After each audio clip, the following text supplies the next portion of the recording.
Hey everyone, this is Alan Schimmel and welcome to TechStrong TV for Tuesday, September 7th. Welcome to our show. Shout out a happy birthday to my brother Brent up in New York. Happy birthday. It's September 7th. It's after Labor Day. Welcome to the new normal. We have a good show lined up today. Let me jump right in and give you a little bit of what we've got in store. First of all, our first guest today is Rui Mendes. I called it Rui Mendes, but Rui is Portuguese, slightly different pronunciation, and I mangled it. But more importantly, Rui works with a company called Outsystems, who is a low-code, no-code platform provider. And, you know, here at Media Ops, one of the nice things about sitting where we sit is I see themes come across, our landscape. And what we've seen certainly in the last maybe 2 months is more and more information on low code, no code. It's really achieving a critical mass. I think there's a lot of reasons for it. It's the rise of the citizen developer, rapid application deployment, and during COVID where we needed to get apps out for specific functionality quickly. Shortage of developers, and low-code, no-code allowing you to expand your developer base quickly. But whatever the reasons, low-code, no-code is here, and it's here to stay, and it's getting better and bigger every day. As a matter of fact, I'm going to let you all in on a little secret. November 19th, here at Media Ops, we're going to be doing a low-code, no-code virtual event. And I don't even know the name of it yet, but the team's working on it. But stay tuned for it. It's November 19th. We're already looking for speakers. So if you are in the low-code, no-code space, or you are a developer or a low-code, no-code developer, and you have a story to tell, reach out to me. We'd love to hear it. We'd love to feature it in our event on November 19th. But for today, we're just going to meet with Rui Mendes at Outsystems. After that, we're going to go way back in the archives. We're going to go back to last year in our Kubernetes virtual summit that we did last year. And it's a conversation I had with none other than Tim Hockin, one of the founding members of the engineering team at Google on Kubernetes. And Tim, of course, was still at Google, and his talk last year was on the future of Kubernetes. It'll be interesting to see now, fast forward a year later, how much of what Tim spoke about last year has come to pass and how much has not come to pass. The reason I put it up, though, is also October 1st, we're going to be having another Kubernetes, our second annual Kubernetes virtual event. And I'm here to tell you that Tim Hockin has agreed to appear again as a keynote. I will be interviewing him for it, and really looking forward to having Tim keynote this year's Kubernetes event. So we have that for you. Also going into the archives a little bit, I pulled out of our TechStrong Con just 3 months ago. Jane Grohl, my partner over at DevOps Institute, CEO, on her upskilling for 2020 presentation that she did based upon last year's upskilling report which the DevOps Institute does every year. And it's a great presentation by Jane. But one of the reasons I put it on today is that the DevOps Institute is also right now conducting this year's survey for next year's report on upskilling. Actually, the report will be out before the end of the year, around December. But the survey is open right now, and we need you to, if you can, take a moment, take that report, go over to DevOpsInstitute.com, and the link will be there. So this is based on last year's report, but help us out with this year's report if you can. And then after Jane is done, I'll be back. We'll do some of the news around the Media Ops sites. Then after that, we're going to head over to Charlene O'Hanlon, our managing editor. Charlene has Lynn Klassen, VP of Public Cloud Product at Encino, I believe it is, as well as a webinar preview for the great webinars we have this week coming up at Media Ops. And then it's over to Mitch at the Analyst Corner, where Mitchell will have some great commentary and video. And then I'll be back to wrap things up. It's a great Tuesday on September 7th here for TechStrong TV. We're going to take a break right now, and I'll be right back with Rui Mendes of Outsystems. Join topic experts and peers for a Splunk virtual event. Observability to enable your digital initiatives. Are your apps and services distributed in the cloud, getting refactored as microservices, or becoming more complex? If they are, you must factor in observability. Observability is all your data to help you find unexpected failure conditions, explain why they happen, and resolve them fast.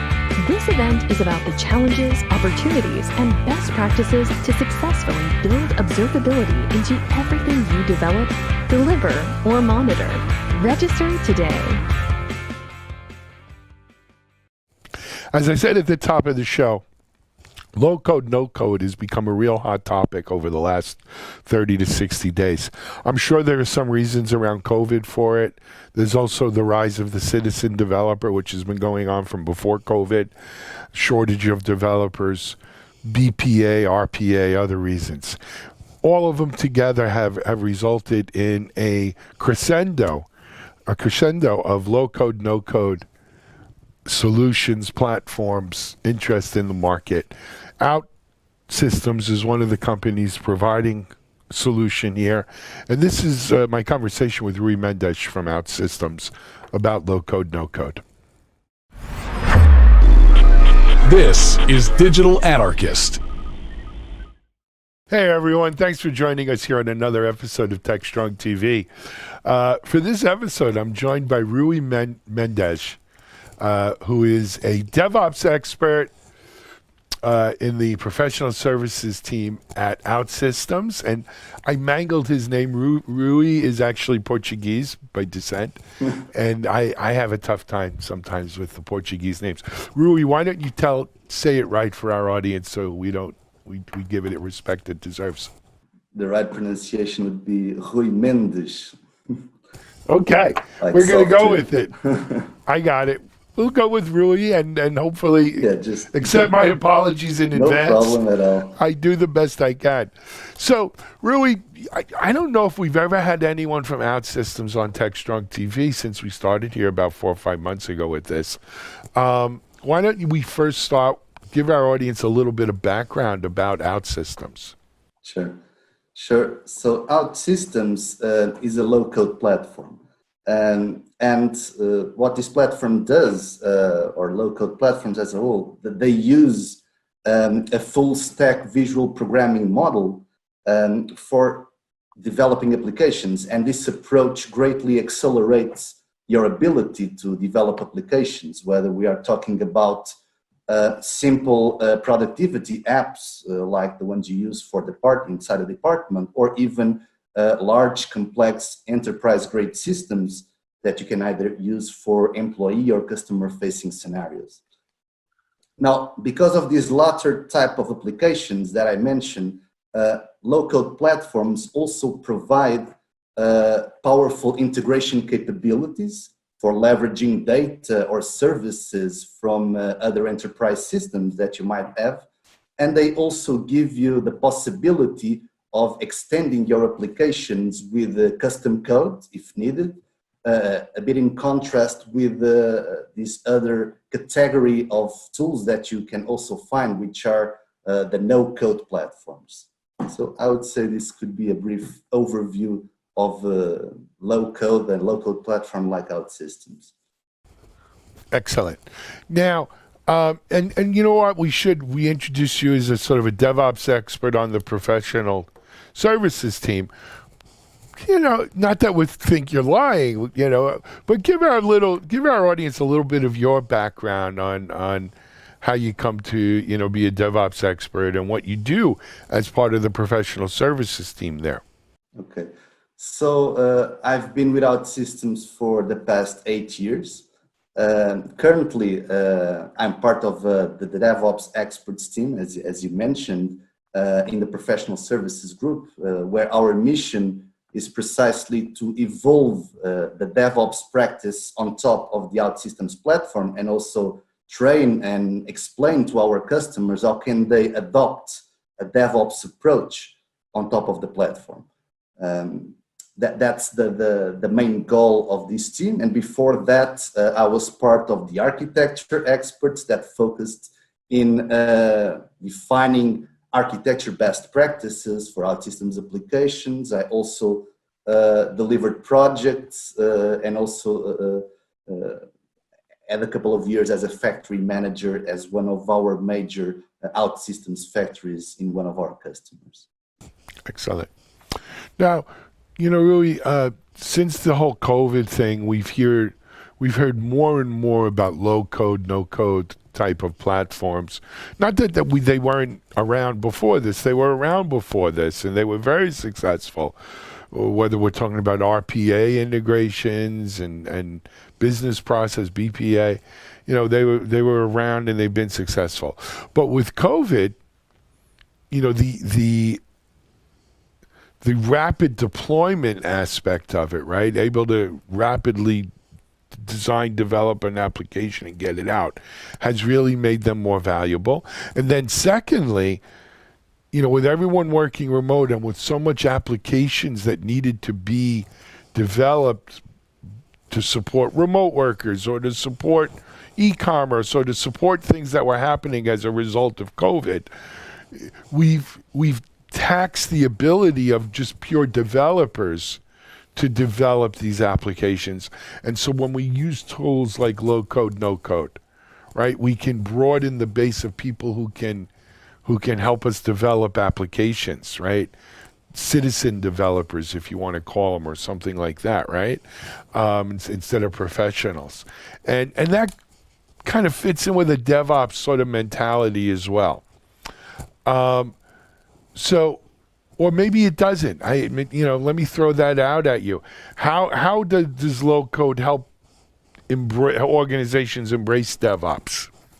Yeah, indeed. I think low code puts organizations in a better position to adopt a DevOps approach in their software delivery process. And let me start to explain that first by telling that, well, low-code platforms, and especially Outsystems, which is the one that I know best, this is not just another glorified code generation tool that simply intervenes in the first stage of the delivery process to give you a head start.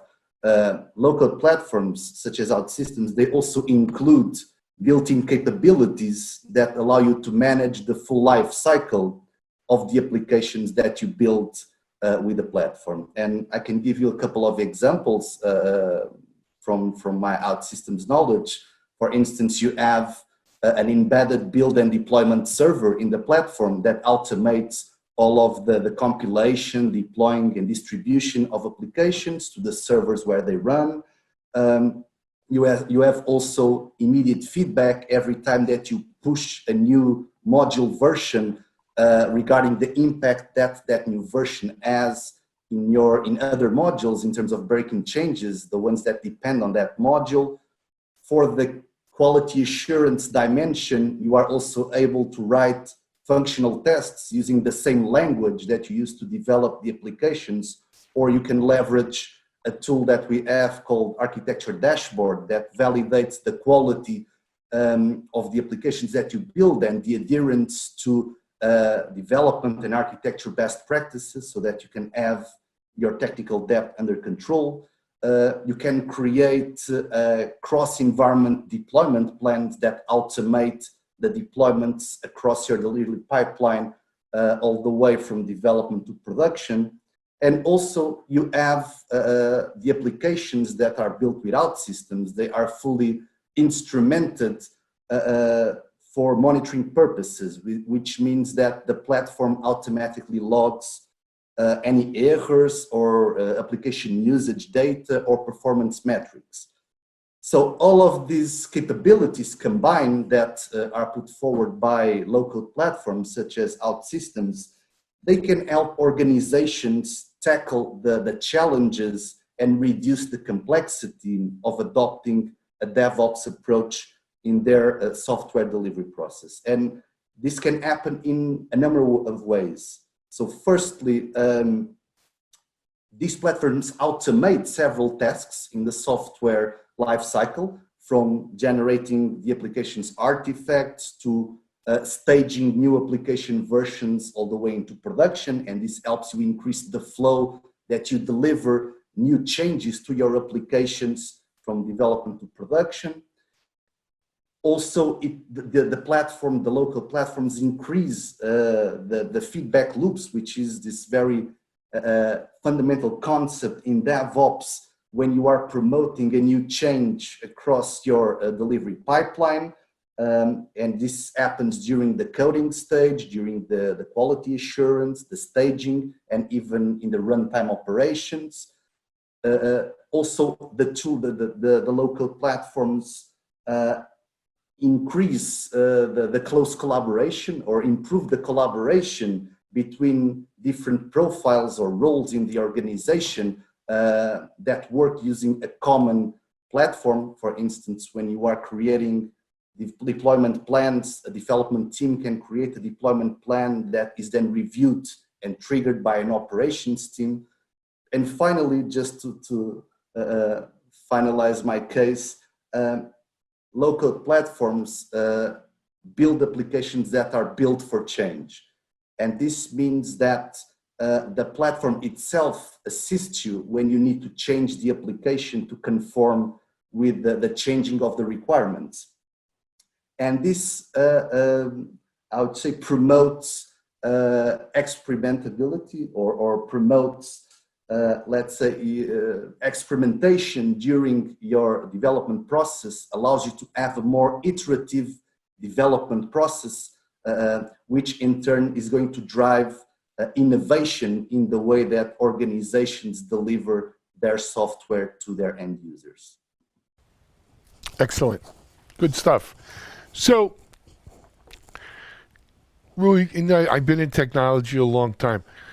One of the things that I always kind of factored in is the greenfield versus the brownfield, right? So if I came to you today and said, Rui, we have not done any development, we have no applications we've developed, we're starting from scratch, and we want to use the Outsystems platform. We want to be a very DevOps-enabled kind of organization. Set it up with us, right? Boy, you'd rub your hands and say, this is easy, right? It's probably the easiest implementation we ever do. Unfortunately, we never get those, right? It's always, we've been developing for 20 years. We've got a whole bunch of applications. We got to modernize some of them. Some of them are on a mainframe and we can't move them to the cloud. Or, some are, tied to legacy systems that can't be updated. But we want to nevertheless do DevOps, and we want to use low code where we can, right? And these are some of the DevOps tools we're using, and we don't want to get rid of them either, right? So that's the mission, if you accept it. Mission impossible. How do you make that mission possible? Well, first of all, I wanted to say that local platforms, they are not closed, so they are not restricted or force you to work only inside the platform and with the tools that the platform provides. On the contrary, local platforms, and especially Outsystems, which I know very well, they have great integration capabilities, and you can indeed integrate the platform with other DevOps tools in the ecosystems to go beyond the DevOps capabilities that are offered by the platform out of the box. And let me give you just a couple of quick examples that I collected from the field and are very common in our customers. For instance, setting up a CI/CD pipeline. So it's very common to have customers that request the need to integrate the Outsystems platform with a tool like Jenkins or Azure DevOps to plug the Outsystems platform into their delivery process. And that's quite straightforward. By leveraging the APIs that the platform exposes, specifically the deployment API, you can create an automated deployment pipeline for an Outsystems application end-to-end by integrating with some of these tools. Another example, UI test automation, which is also a very prevalent tool during the software development life cycle. So applications that are built with the Outsystems platform, they use standard coding frameworks like React.js, .NET, and this means that pretty much any tool that it's available on the market to test web or mobile applications can be used to test Outsystems applications. And integrating these tools with the platform greatly complements the functional testing capabilities that are already provided in the Outsystems ecosystem. And a final example, integration with an elastic stack. For instance, we have had cases of customers that want to extract the application and platform logs that are generated by the platform and send them to an external location, like an elastic instance. And this is not only feasible, but we also provide accelerators and documentation for customers that want to put this integration in place, which in turn empowers their development teams to build their own dashboards for monitoring purposes, or create alarms, set up alarms based on monitoring data, or even correlate the monitoring data from the Outsystems platform with other sources to support their troubleshooting process. So there's a lot of room to, let's say, boost or potentiate the capabilities of the built-in capabilities of low-code platforms by integrating them with other tools in the DevOps landscape. Excellent, excellent. Rui, we're almost out of time. It goes so quick, I apologize. But let's talk specifically now about Outsystems. When it's a platform, is it a SaaS-based platform? Is it installed locally? You know, how does that work? Yeah, actually, you have both options. You can use the platform as a service that we provide in our public cloud, or if you want to and need to, you can also have an on-premises installation of the platform, whether in your local data center or in your private cloud, if that's the case. So both options are possible, and there are no much differences between the two deployment options for the platform. Excellent. One other question. What about, here at where I sit at DevOps.com, I think the whole world is doing DevOps, right? But the whole world isn't doing DevOps. Yeah.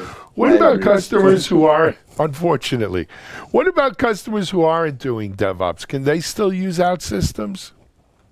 Yeah, Outsystems does not force you to develop in a certain way. It does not force you to use an agile approach, does not force you to automate your deployment pipeline. Outsystems is a low-code development platform that manages the full life cycle of the applications, but the way that you build the applications and you manage the delivery, it's all up to you. So the platform is not forcing you to work on a specific way. Although I should also say that if you are more prone towards an agile approach, or you adopt or you have DevOps principles in the way that you deliver software, you can extract a lot more from the platform if you work using those principles. Agreed. All right. Rui, thank you so much for joining us on TechStrong TV today. Oh, you know what? What about people want more information? Where can they go? Well, first and foremost, we have our corporate website, so outsystems.com. I would say this is the landing page for everything related with Outsystems, whether we're talking about success stories from our customers across multiple industries, or if you want to know more about let's say, technical knowledge, we have our success knowledge base where you can find a lot of information about development best practices, platform capabilities. You also can find our community forums where all of the Outsystems community, whether it's customers, partners, Outsystems employees, they all gather to exchange information. We have the Forge, which is our public repository of open source components. So a lot of possible sources that you can check it out, but start by going to the beginning, which is outsystems.com. Excellent. Rui, thanks for joining us. Thank you for having me. Good stuff. It was a pleasure. All right. This is Alan Schimmel for TechStrong TV. We'll be right back with our next guest.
October 1st, we're going to be doing our second annual Kubernetes virtual event.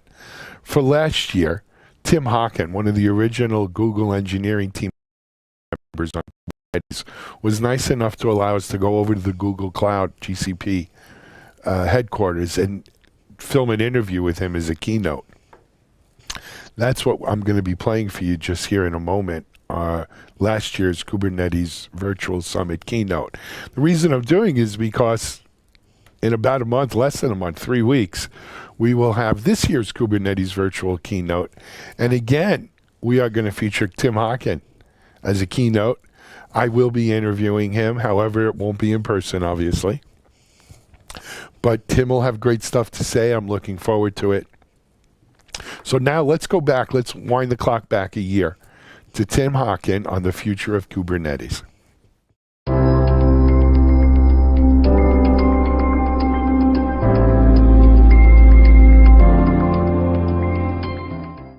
All right, so Tim, first of all, thanks for being one of our keynotes on this Kubernetes Ecosystem Summit.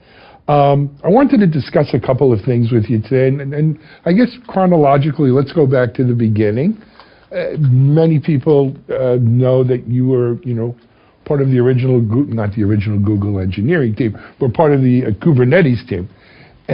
But I don't know if everyone knows it, and I don't know if really they understood what your role was. And can you give us a little bit about what your place was on that team, and kind of what was the goal there? What were you guys trying to do when this Kubernetes project first kind of took off? So when we started all this, there was a big reorg that happened internally, and they took our cloud team and our technical infrastructure team, TI, smushed them together. And through the power of fusion, we became one team, and sort of instantaneously our goals aligned, which of course is not really what happened. But right. We had a bunch of meetings where the mission was figure out how to stop stepping on each other, how to stop duplicating each other's work, how to build a single system that serves both purposes. And so we had a series of meetings that we presented ideas at and discussed, and it was engineers from Seattle, Joe and Brendan, and engineers from down here, myself and Brian and others. And we started ideating on a bunch of just random thoughts. Right? Maybe it was Borg as a service, maybe it was something container-based, and Joe and Brendan saw what was happening with Docker, and they started to whip up this prototype. And my role at the time, I was actually working on our internal team on the node agent for Omega and Borg, which was Omelette and Borglet. When the team started to come together around Kubernetes, or around containers, my first job was to figure out the node side of things, right? What are the agents that are going to be running on the machine? What do they do? What do they do in terms of lifecycle management, in terms of storage management and networking? So the earliest versions of Kubelet, after it came out of sort of prototype stage, was where I spent most of my time.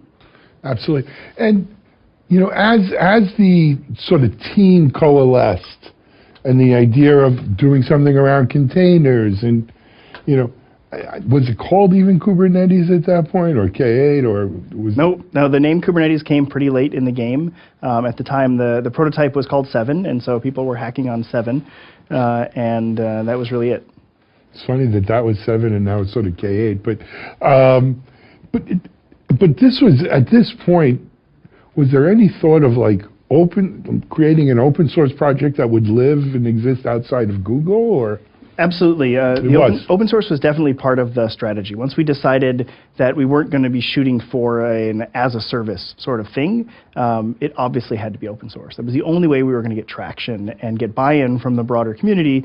So open source was it. From the beginning, we knew we wanted to go big with open source in a way that not a lot of projects really do, which was really to drive ownership, to get people out in the world to feel like this was their project. And I'd say that was very successful, very strategically valuable to the project, to the success of it overall.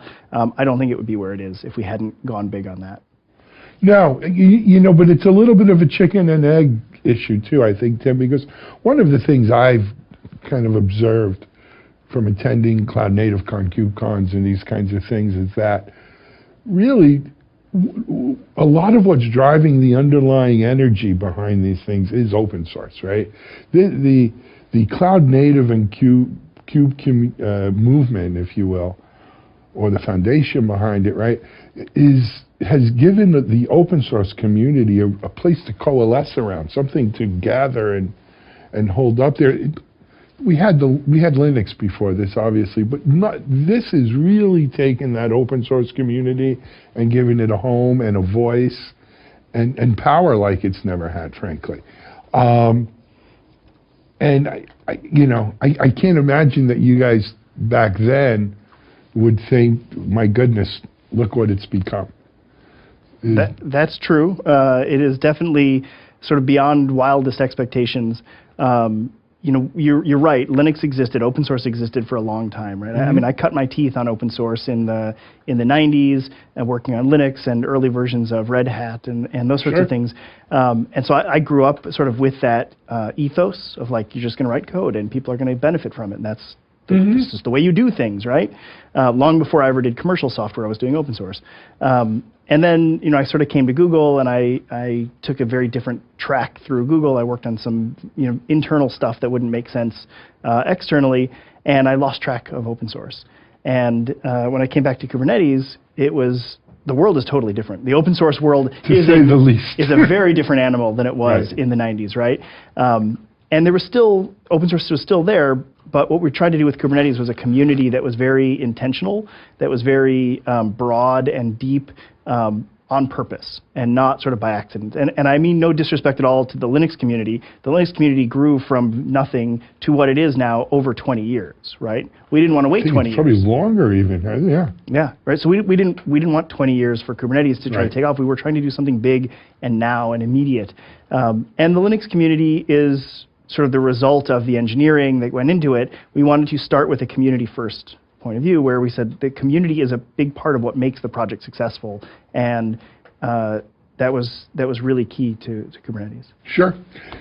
Just another quick question or two on that, and then we'll kind of fast forward to today. You mentioned that the team had sort of seen what Simon and the Docker guys were doing, and of course, Docker's not the first container. We've had Google's used Linux containers for years, and the world has used Linux containers for years, but it showed people, I think, what can be done here. Everyone started instantly, because so much in tech, it's not revolutionary, it's evolutionary. And I know you see something and you say, my goodness, why didn't I think of that, right? It was so elementary. And I think that's what happened with Docker. People saw immediately the potential of it. But yet there was also immediately a notion that we need something to orchestrate this. We need something to pull these containers together. And at the time, you know, there were a lot of wannabe contenders out there in the world. Kubernetes has obviously won this race or war or whatever you want to call it. It wasn't a war. It was actually fairly cooperative. But what do you attest that to? You know, because I mean, even in internet time, this has happened in the beat of a Thanos snap or whatever. You know, it's happened really quick. Yeah. It's funny you say everybody thought that we would need this orchestration stuff. Actually, I think there was a lot of contention at the beginning of whether we would need that or not. Docker took tools that existed, right? They didn't really invent containers. No. In the sense the kernel technology existed. They were gluing together a dozen different bits of technology. What they nailed was a UX, a mindset, a workflow that resonated for people really deeply. Around the same time, we were open sourcing some internal tools. Our container stack from Google internal, we called it "Let me contain that for you," and we were open sourcing it. We hadn't quite open sourced it at the time that Docker landed. We open sourced it later in 2013, and it's the same tools, same technologies under the covers, wildly different UX, right? Like the way it approaches application development is totally different. And I think it works well for a place like Google where we control the development experience. It doesn't work so well out in the wild. And I can see that now. And it's exactly like you said, when Docker came out with your UX, and first I thought, well, this is ridiculous. Who would work this way? And then I started using it, and I realized, actually, this is really slick, right?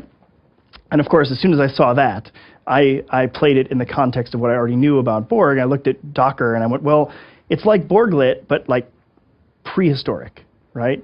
But it'll get there. But you can't have Borglet without Borg. And it was immediately obvious to us, those of us who'd used Borg internally, that we needed something bigger to manage all these machines. This idea of just using a single machine and using containers as a better deployment vehicle wasn't enough, right? So I think that's the bit that we added to the conversation. Docker, as on the track that it was on its way towards Swarm, which was an interesting approach to it, but we looked at it from the Borg point of view and went, not the right abstraction, right? And so we came at it from this Borg point of view, and you're right, it has happened so fast. I mean, I'm a little older than you, Tim, but I remember the hypervisor catching on, right? And that probably took at least 4 or 5 years before you had Zen and you had obviously VMware became a monster, and the Red Hat was a KVR or whatever. But this has happened in half the time of the hypervisor, so it's crazy now. But I think again, sometimes the stars just line up right? And I think one of the things that's helped us with Kubernetes is the Cloud Native Computing Foundation, and we're going to be hearing from, Dan Kahn and some of the other board members of CNCF later. Did you have any insight?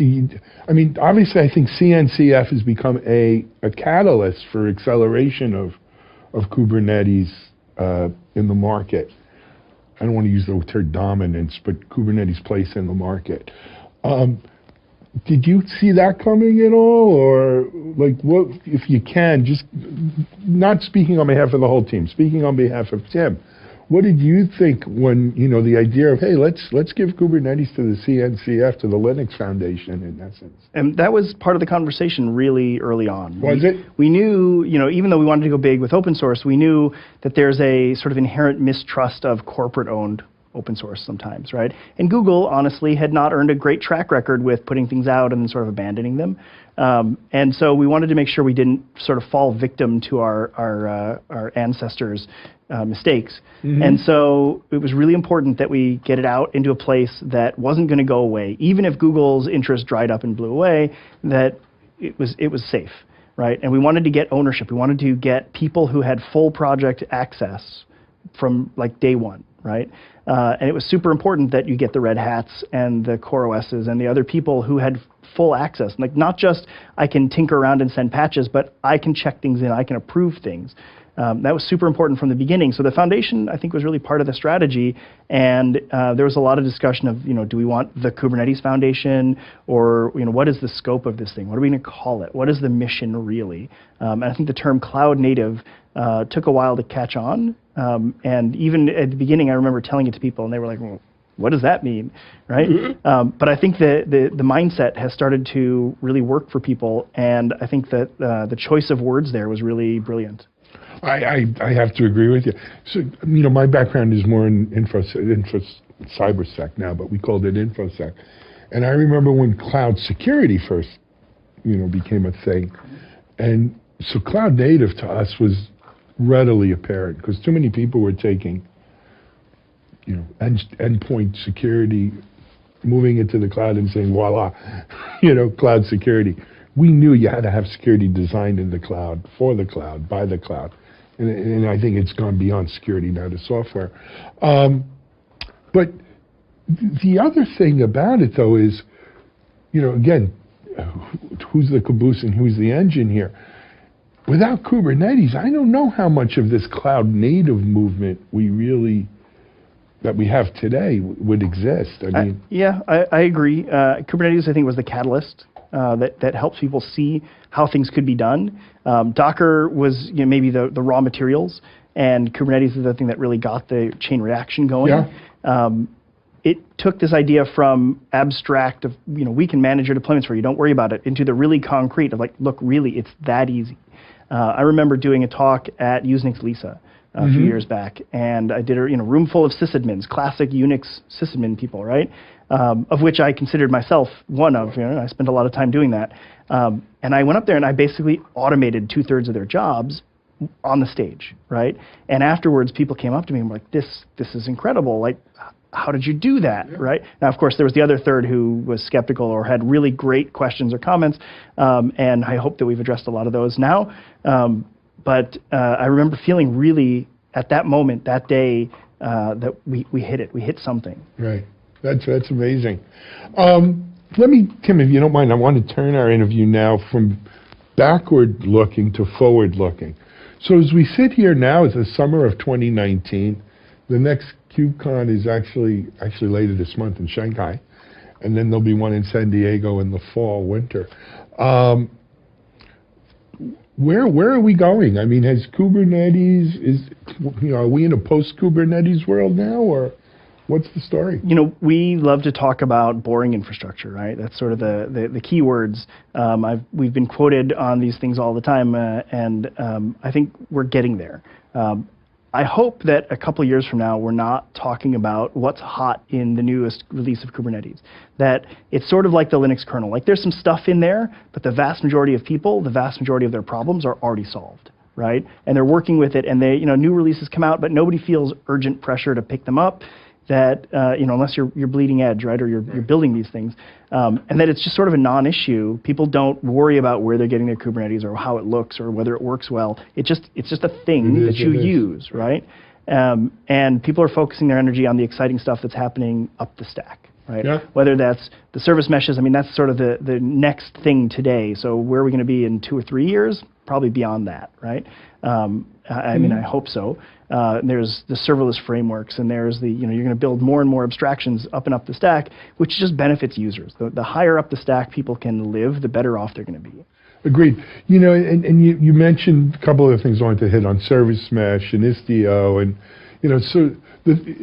but all of these things, again, so much in technology is evolutionary, not revolutionary, and it's built.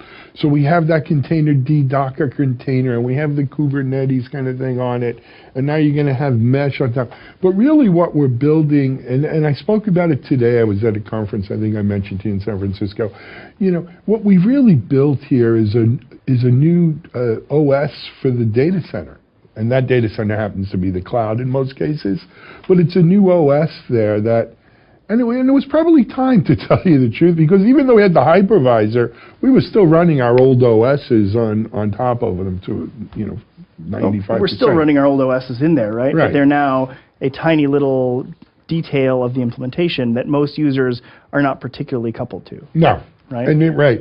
I mean, and you know this as well as I. There was times where we'd have religious wars about even what Linux distribution you were using, right? Yeah. You don't hear that as much anymore with. And well, now it's which cloud are you using, or which Kubernetes are you using, or which network drivers are you using, which service mesh are you using, right? People love to factionalize, and they will do that no matter what we do. If we can give them good things to argue about, like the relative merits of different systems, that's a great thing to argue about. Better to argue about that than some of the older things we've argued about. You mentioned serverless. Sure. So we have, you know, we get a lot of interest on that from our audience. And you know, some people say, well, you still need Kubernetes with serverless. Other people say, not necessarily. What's kind of your view on serverless and the Kubernetes relationship? I don't think you need Kubernetes for serverless. I think the abstractions should be relatively sealed and hermetic. You know, Kubernetes is a great way for serverless systems to sort of pop the hood and let users get down into the guts of things. So if you're running a serverless on top of Kubernetes, to be able to say, look, this isn't working for me anymore, I need more control, that you just sort of open the escape hatch and drop down a layer, and now you control all the pieces. Right? No longer serverless. Exactly. So. Right. But you made that choice, right? And you know sort of where the boundaries are of the different layers. I think that's a really great model to shoot for. I don't think it requires that things be Kubernetes. Like literally, they don't have to be. As long as you can capture this experience that I think users want, I think that's the win. So I think there's two views on it. One is the user view. What you're saying is, can I capture what the users want? Great. But I think a flip side to it is, I learned this when we built an intrusion detection. We moved it to intrusion prevention, so automatic blocking. People love the idea in abstract, but in practice, I don't want you blocking anything until I made sure you really. And it's the same thing with moving to serverless. Yeah, I'll let it do that to a point, but I need to know that at the drop of a hat I can. Maybe. Drop back in. I mean, you know, I'm a big fan of systems like App Engine, right, which were like 10 plus years ahead of its time. Yeah. It's still an amazing system. It's just not in alignment with the rest of the industry trend right now, right? So when you look at things like Knative, right, where you capture some of the ideals of App Engine, but you say, look, it's done on Kubernetes, in a Kubernetes way, in a Kubernetes style, I think that's a really powerful abstraction. And, you know, it's really skeletal and primitive right now, but if you sort of squint and play out the sort of App Engine-y serverless framework, you know, pick your favorite serverless, I think there's amazing possibilities there, all the way up to including things like Lambda, right? Yeah. Where Lambda sort of right now positioned as the holy grail of, I don't need to know anything about what's happening. I just write some code and ta-da. And run it. Yeah. So you mentioned Lambda. Well, I don't want to get into a Google Cloud or anything like that. Last question for you, Tim, and we've taken enough of your time. And so what's next for Tim? What's next for me? I have more work to do. Kubernetes is not done in any sense. It's somewhat fractal. The closer I get to it, the more details we see and we need. So there's a ton of work to do, and there's exciting stuff to do, really sort of phase 2 stuff, right? I think we're coming to the end of what I think of as phase 1 of Kubernetes, right? Ubiquity is close. The APIs are starting to show their age. We're starting to see the cracks and the gaps, and we're looking for enhancements, better ways of describing things that are that warrant the level of complexity that we didn't want to build into the system at the beginning, right? I spend a lot of my time looking at networking, so I'm looking at all the gaps around networking and multi-cluster and those sorts of issues, and they're plenty, right? We have real customers who are doing amazing things. They need multiple clusters, they need multiple environments, they need multi-tenancy, they need bigger storage, you know, deeper integrations. I'm really interested by these things, and I'm going to spend my next years looking at that. I think it's a worthy goal. Very good. Tim, thanks so much. Tim Hockin of Google's engineering team, one of the original Kubernetes team members and a continuing force in the community. Thank you very much, and we hope you have a great rest of our day here at the Kubernetes Ecosystem Summit.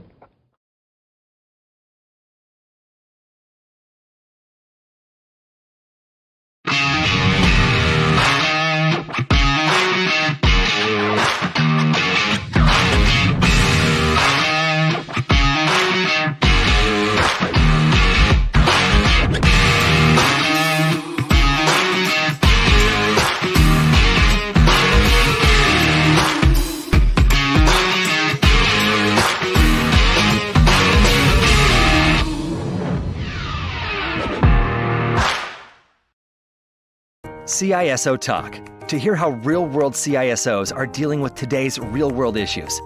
From enabling secure remote workers to accelerating secure cloud adoption, defending against a pandemic of security attacks and beyond, CISO Talk covers the cyber topics you want to learn about. With your hosts, Unisys CISO Matt Newfield and MediaOps CEO Alan Schimmel, featuring a revolving panel of CISO cyber experts. This is where CISOs talk. Join us on digitalanarchist.com and techstrong.tv. Over the last couple of years, the DevOps Institute has been conducting their upskilling report for the humans of DevOps. And it really focuses on which of the skills that the market and the humans of DevOps feel are most in demand, that are most important to succeed in today's technological world, to get a great job, etc. This is a session Jane did at our TechStrong Con back in June based upon last year's survey. And it has some really great insights into what are the skill sets the market is requiring of people. I put it up here today because I want to make a plea to you to go take this year's survey. It takes just a few minutes. Head on over to DevOpsInstitute.com and you can click through to it and take this year's survey. It'll help for next year's report. And you know what? This year is such a crazy year, right? 2020, it's obvious. And with everything going on in the world and the economies around the world, it's more important than ever, I think, to understand what are the skill sets, where are the gaps, what do you need to succeed in this crazy mixed up world. So here's Jane Grohl from TechStrong Con in June on upskilling for success, humans of DevOps from TechStrong 2020.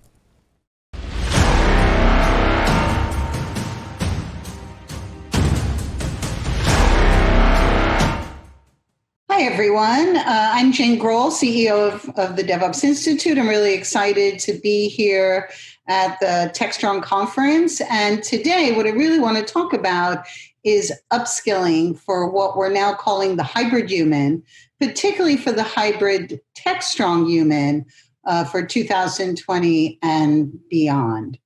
So if you're not familiar with DevOps Institute, I really am delighted to introduce you. Our mission is to advance the humans of DevOps, and we do that by equipping those humans with what we call SKIL, skills, knowledge, ideas, and learning. And we do that by accrediting and orchestrating SKIL through our certifications, through our research. We have learning opportunities. We do monthly virtual conferences. And then I think most importantly, we really try to connect the community, the very global community, to each other. So I invite you to become a member of the DevOps Institute community. It is free. So go up to our website, www.devopsinstitute.com, and you can become a member and start enjoying some of those benefits today. So I want to start our upskilling story today by acknowledging that the world has shifted very suddenly, very drastically in 2020. I don't think I'm telling you anything that you're not aware of. It's unprecedented that seriously the whole world shut down. And as much as we honor the first responders, the healthcare workers, those that had to go to essential businesses, grocery workers, delivery folks. And of course, they've really helped us ride out this terrible storm. I also think that the unsung heroes of the pandemic is the global tech community, right? Many organizations had to pivot so quickly without much notice, and depending on the state of their technology, whether they were cloud-based, on-prem infrastructure, a little bit of all of the above, the status of their applications, pretty much most of the world had to transform from likely an office-based environment to a remote environment, over the course of a week or two. And so a strong exercise in continuity for sure, but also I think a strong exercise in terms of what is required for transformation. And so, again, as members of the tech community, I applaud you. I think that this situation has illustrated several things for the enterprises, particularly as far as the competitive advantage of their tech. And hopefully today we can take a little bit of a look at what's needed as we move beyond the pandemic and into this new decade. So we're looking at the new normal. I don't know what the new normal looks like. I don't know that you do either. But there are certain things I think that are very, very clear. First of all, digital transformation for the enterprise is really no longer optional. If the pandemic has shown us anything, it's really amplified the need for transformation, that the way we might have done, not even just pre-pandemic, but the way some enterprises, particularly those with a lot of legacy, have been operating over the last 10 or 20 years, likely is not going to be as competitive as we move into our digital future. I actually think the pandemic pushed us 2 to 5 years into a place from a technical perspective that we would have ended up anyhow, right? We would have had more work from home. We would have had more migration to the cloud. We would have needed to look at doing things smaller and more simply. So I do think that while the pandemic has been horrible on its human toll, I do think it has pushed us into a new normal, perhaps faster than we would have expected, but we would have gotten there anyhow. So digital transformation is no longer optional. And in order to succeed at digital transformation, we have to have humans that are upskilled, cross-skilled, and in some cases even reskilled, particularly as we look at the talent gaps that existed before the pandemic, and of course the growing need for different skill sets within the technology stack.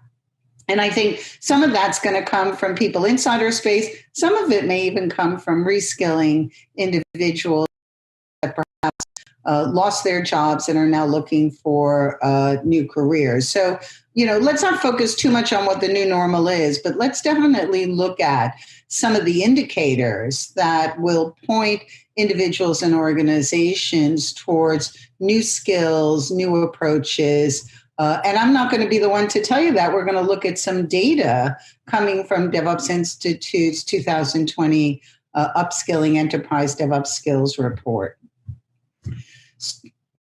Which skills do you need? How do you know? And that's, I think, the origins of this research project. We've been doing the upskilling report now for 2 years. Third year is going to kick off very, very quickly. Very grateful to the sponsors that have supported our ability to do this. But the origins of the report are pretty simple. In a space as large as IT, whether you're enterprise IT, you work for a tech company, right? In the tech space, the number of new skills that are necessary in order to adapt to this very fast acceleration of technology in our society is growing and growing and growing. And if you use the term DevOps, if you want to substitute the word IT, because DevOps really it spans all of IT, then we do need to look at what are the new skills and how do you know, right? How do you know as an individual which skills you should be grooming? How do you know as an organization which skills you should be upskilling or hiring?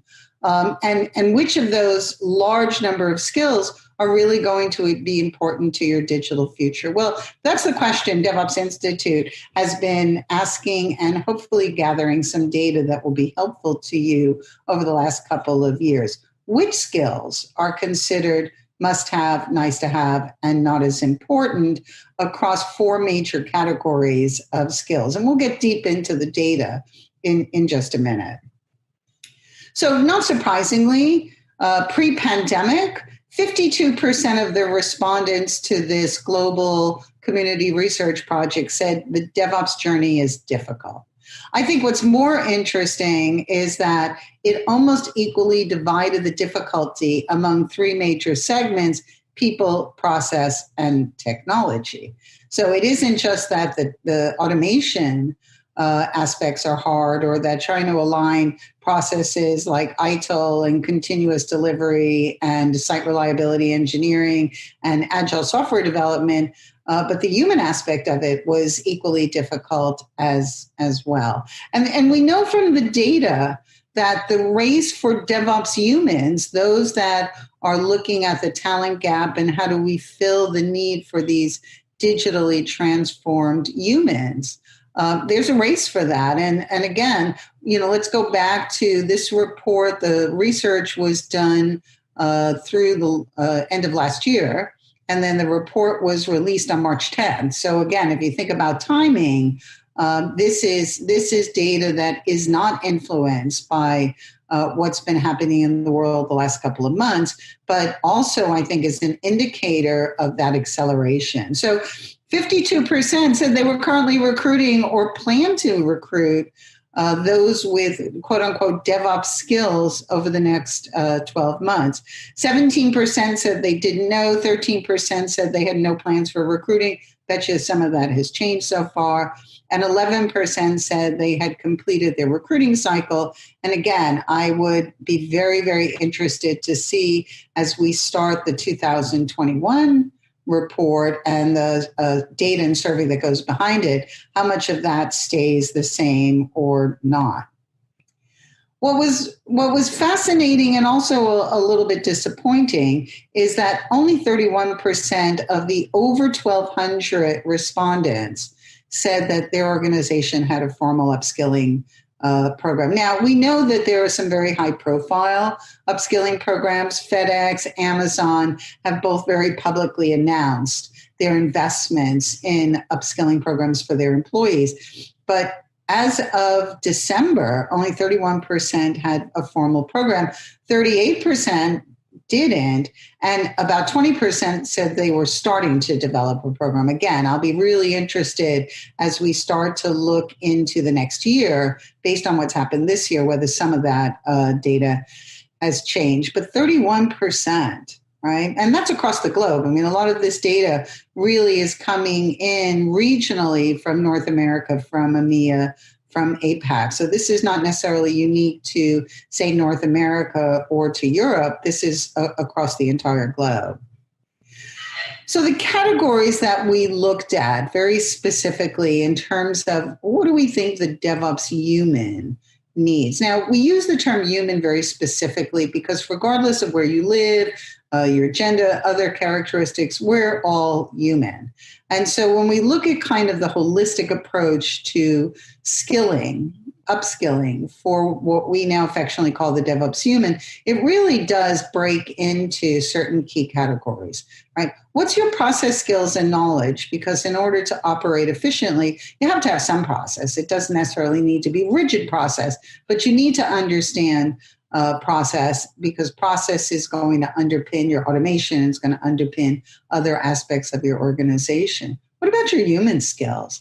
Formerly known as soft skills, we don't think soft skills are soft. We think they're hard. So we've reframed them as your human-to-human skills. Your automation skills, right? So we know that in order to digitally transform, you need to be able to have intelligent automation that helps to achieve some of the redundant tasks. And if you look at those top three categories, you can see that they're almost statistically equal. So the respondents, and again, we'll drill a little bit deeper into the data, but the respondents for 2 years in a row have felt that your process, your human, and your automation skills are almost equal in terms of their importance. Equal if you're looking for a job and you're looking to be hired, equal if you're an organization that is looking to identify talent, equal if you are an existing organization and you're looking to grow and help that organization be successful. So process skills, human skills, automation skills, almost equal across the board. And we'll take a little look at even the different layers of roles within the organization. And then next up is your functional knowledge, right? Certain areas of practice. We'll take a little look at that as well. What I thought was particularly fascinating is the bottom three. So most of the respondents, and let me tell you that half of the respondents 2 years in a row have self-identified as operations, and 50% have self-identified as development, with gradients in there, right, with security. And of course, we can look at the different layers of, say, the C-suite, the management layer, or the practitioner. But across the board, your knowledge of an individual vertical market, right? So if you're looking at healthcare, if they're looking to retain somebody in the healthcare space, perhaps it's an advantage knowing, the healthcare industry, but not a must-have. Specific automation tools, understanding critical thinking or best practices around architecture, CD pipelines, APIs, much more important than understanding specific tools and even specific certifications. And again, really interested to see what this looks like next year. So let's take a look at those different categories, because I think it's really fascinating. First of all, from a C-suite, a management level, the individual contributor, practitioner, and the contractor, they all agreed equally across the 1,260 respondents that process skills were a must-have. Right? There's not even a little bit of distance between the different roles. Automation, pretty much. I mean, we definitely felt that the management layer for automation skills and human skills felt those were much more important. But again, think of the management layer as most likely being the hiring layer, right? The layer within IT that's going to do most of the hiring or even most of the upskilling. But there's a lot of agreement here, right? There's a lot of agreement across all of the layers that those human skills, those automation skills, those process skills are really essential as part of your ingredients in terms of being a really valuable contributor to the organization's digital transformation, even on the contractor side, right? Individual contractors, really did feel that those human skills, those automation skills, and those process skills were cool. And then there's also some agreement on the others, right? There's some agreement on the need for business skills. The C-suite felt more strongly that business skills were important, whereas the management layer felt that functional skills were important. So again, we're going to drill deeper into this, but I think it's really fascinating looking at some of the differences between where you sit in the organization. So let's start looking at some granulated data with human skills, right? So as I said before, formerly known as soft skills, at DevOps Institute, we feel really clearly that human skills, that first of all, soft skills are hard, and that they really are human to human skills. So again, here we're going to start to look at a little bit of the regional differences between North America, EMEA, and just globally. And I think universally, being a good collaborator, being somebody that's very cooperative is most important across all of the regions. And again, being a good collaborator means you're really comfortable asking for others' opinions, asking for input, giving feedback, right? Cooperating with other teams, breaking down those silos. And then following on that, interpersonal skills, right? Your ability to relate to other people, your ability to solve problems. And then as you work your way further down, there's a lot of emphasis year over year on empathy, right? The ability for you to put yourself in the shoes or to see through the lens of another person. And so, empathy speaks to respect, it speaks to trust, certainly it speaks to diversity and inclusion. So all of these are ingredients in the collaborative DevOps human. And by the way, they're not always organic, right? You can learn these skills. There are techniques for dealing with conflict. There are techniques for you to really improve your ability to be empathic. So these are not like either you've been born with them or you're not. And I think organizations are starting to realize that some of the upskilling they need to do are as much on the human side as they are on the technical side. Transformational servant leaders will be the norm as we move forward. Agile introduced us to the concept of a servant leader, transformational leadership, which is very inspirational, right? Servant leaders protect the team, transformational leaders inspire. And the combination of the two is going to be the future as opposed to a leader who directs, right? You do this, you do that. We're definitely seeing indicators that there's a shift towards much more of a transformational servant approach. And then the other critical success factor is to be a continuous learner, right? To be curious, to experiment, to work with others, to do training, to get certified, right? But to be somebody that's constantly growing, because frankly, the shelf life of your current skills is shorter than it's ever been before. So again, coming out of this, the message is really pay attention to your human skills, right? And if you're a hiring manager or you're a manager that promotes training, don't think this is something that people either have or they don't. It's definitely something that could be taught. Okay, kind of moving forward, we look at functional skills. A couple of things that are a little different this year than last year. Last year, IT operations was in the #1 spot, and this year it tied with security practices. So everyone in IT, regardless of your role, has got to develop some core security practices. It's one of the reasons concepts like DevSecOps have really grown. But remember, I told you half are operations, half are development. And there's a clear message here that you need to understand the 3 key elements. Now, you don't have to be an expert, right? We're going to talk a little bit about that. But the 3 key elements of IT are development and operations and security. And as a DevOps human, you need to be hybrid, right? You need to have your core competency, but you also need to have just enough knowledge about the areas that are not native to you, right? We're looking at now something called the hybrid product team, where the team is no longer just a group of developers or just a group of operations folks, right? We're looking not only at a team that's cross-skilled or that is multi-skilled, we're looking at individuals that are also cross-skilled and multi-skilled to just enough, right? How much security do you need to know? How much testing do you need to know?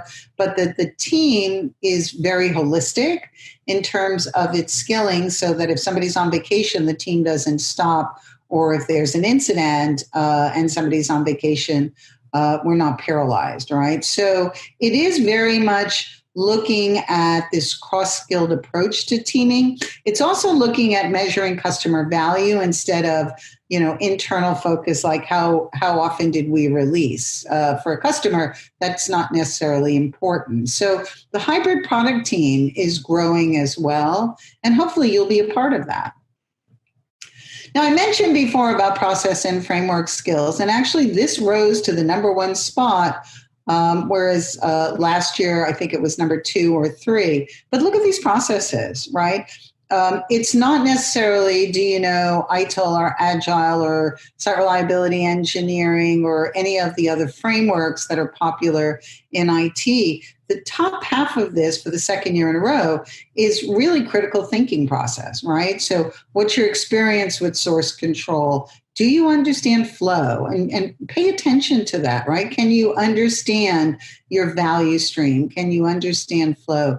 Do you understand the core concepts of the software development lifecycle or what it means to be agile, right? And then the bottom half is very much supported by some of the frameworks like SRE, like we're now seeing value stream mapping, test-driven development, Scrum, right? So those are great enablers of the top half of process and frameworks. But the message here is that process not only shapes behavior, process is what's needed to underpin your automation. Automation replicates process, not the other way around. So again, when you go deeper into this report, you can really see some indicators that these are must-have skills, as opposed to, how many skills do you have in a particular framework. Now, we saw some interesting growth indicators here. While certainly DevOps and Agile adoption is growing, here's the disruptor. If you're not familiar with site reliability engineering, it's been on the scene for a while, coming out of the Google book of the same name, but we saw a pretty significant rise in framework adoption and interest in site reliability engineering as an operational practice, right? Looking at it from a people, process, and automation perspective. Really interesting, really disruptive. DevOps Institute has declared June as Site Reliability Engineering Month. I'll tell you at the end about a couple of things you can do to learn a little bit more about that. But if you're not familiar with SRE, you can read the Google book for free on their website. But this is something to pay attention, particularly if you come from the operational side of the house, or if you come from the ITSM side of the house, because Google does consider SRE to be its service management framework. So again, Agile and DevOps are growing, but SRE is quickly starting to catch up. And then, technical skills, right? Last year it was cloud, and it still is, right? And I think, again, the pandemic is going to move more organizations to the cloud or to be hybrid much more quickly. But this year, CI/CD tool chains took the top spot. So while being in the cloud is important, also being able to build pipelines that allow you to deploy faster, to test more frequently, right? To really embed things like testing and security, build and deploy, really took the top spot. And I think we're seeing a lot of that in direction. But pay attention to number 3 with APIs. Can't have a good CI/CD toolchain without APIs. So those top 3 really are your most significant technical skills. And you notice they're not specific to a tool or an application. Sure, understanding Kubernetes and containers is very, very important, but all of that is in support of CI/CD, cloud, and APIs. So technology also shapes your behavior. But if you think you're going to get to DevOps specifically through just automation, that's not necessarily going to be your full path. So kind of just trying to wrap up a little bit, I want to tell you about T-shaped and E-shaped people. And again, I know that as an attendee, you probably come from a wide variety of tech roles, or maybe you're even thinking about a tech career. And I would certainly encourage you to do that. I'm an accidental technologist from a bit ago. But as IT has grown up, we've kind of groomed this I-shaped model where IT, enterprise IT in particular, is built on specialists, right? So teams of specialists that have a specialist manager, and maybe they roll up to a specialist director. And a lot of the work that has caused delay has been a result of handoff, right? Where, the developers develop and then they send it downstream to security and to QA and to build, release, and deploy, right? And again, there's an inherent delay there. So last year, we encouraged people to go from being an I-shape to being a T-shape, which meant you still had your specialty, right? You still have your core knowledge, but you supplement it by filling the top of your T with a broad range of general knowledge. Maybe you are a test-driven developer, right? So you're not an expert QA or an expert tester, but you know enough to write test cases, to read test logs, right? To be able to help shape some of the automation. Security, I just said everybody has to learn security. And so having that broad general knowledge, I think is essential for everyone so that we can have security starting way earlier in the cycle and continuing past production. So you want to think about how you fill the top of your T with broad knowledge. Certainly your human skills, right? Really being able to accelerate your human skills. Well, T-shaping is great, but this year and beyond, we've gone another level deep. And we're now encouraging you to be E-shaped. Now, it's not just a different letter of the alphabet, right? We understand that your T is built, first of all, on your ability to have good, deep knowledge about process. Because regardless of whatever role you play, you're going to have to, whether it's agile process, whether it's SRE, whether, light process, complex process, you do need to understand flow. Right? If nothing else, you need to understand flow. And so that has to be a deep competency. You also need to focus on your human skills, right? And to be better at empathy, to really think about your collaboration approach, your cooperation approach, and particularly creating kind of a matrix hybrid product team. And within that, you're going to have automation skills, functional skills, and technical skills that will support your human skills and your process skills. But I think the most important element of the E is your experience, right? And you can only get experience by doing something, right? By being comfortable exploring, by looking at execution, by experimenting, right? And so part of the DevOps principle is we want you to experiment. We want you to be a continuous learner. And the best way to evolve as a hybrid tech-strong human is by having experience, kind of like getting your driver's license, right? You take a road test, which is theoretical. You take some kind of test that shows, the basic functions of a car. But really how you become a skilled driver is by getting on the road. And so all of these are elements in what we're now calling the hybrid tech-strong DevOps human. It's always going to be people, always. Right? So as I said before, if you think that you can get to DevOps through technology, automation is critical, but it's not going to get you there on its own because automation is only a reflection of the human aspects. That's why DevOps Institute's mission is to advance the humans of DevOps, right? Because it is always going to be people that drive transformation, right? Culture doesn't transform, people transform when they're inspired to do that. So think about skilling up yourself, right? And challenge your organization to adapt. One of the interesting things about DevOps is sometimes it's top down, sometimes it's bottom up, but nobody can force you to upskill, right? I can't inject you with upskilling. That's a journey you have to take, hopefully with the support of your organization. So I think there's a key part of it. Leaders have to lead a different way. And some of that's taking you out of the comfort zone because a leader that might have been more directive in their past now have to become transformational, which means they inspire people to do something different, to act differently, but they also serve the team as opposed to the team serving them. And so that's promoting a new way of working. And I think there's a lot of good case studies that are starting to evolve about that. And then organizations have to stand out there and foster and reward learning, whether it's a formal upskilling program, whether it's peer-to-peer, whether it's reimagining the makeup of a team. Organizations have to commit to that change. And they also have to look at measuring things different so that customer value and customer experience are really the critical pieces of that. So again, I gave you a really high level look at some of the data that's in the upskilling report. You are absolutely invited to go to DevOpsinstitute.com, become a free member. There's some really great assets up there, but you also can download the full report. It's pretty deep. There's a lot of data, particularly on the regional side. There's some insight from different lenses, from enterprise leaders, from recruiting leaders. So again, please go ahead and download the report. It's free. Share it with your colleagues.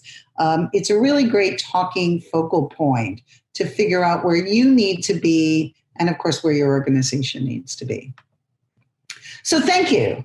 I've been saying in order to be tech strong, we have to have strong tech, and we only get strong tech through strong humans. So appreciate the opportunity to share with you some of this data today. If you are interested in growing some of your skills, DevOps Institute is hosting a monthly microconference, a virtual microconference, where each month we take a particular topic and we put it under the microscope with speakers and chat and sponsors and others. And this June happens to be Site Reliability Engineering Month. So June 18th, we will be hosting a micro conference. And again, if you're in the operations space, I would certainly encourage you to register. It's free. They're pretty cool conferences. So I hope you'll take advantage of that. So on that note, again, I'm Jane Grohl. I'm CEO of the DevOps Institute. It's been my pleasure to be with you here at the TechStrong conference, and I wish you good health and I wish you good skills. Thanks very much.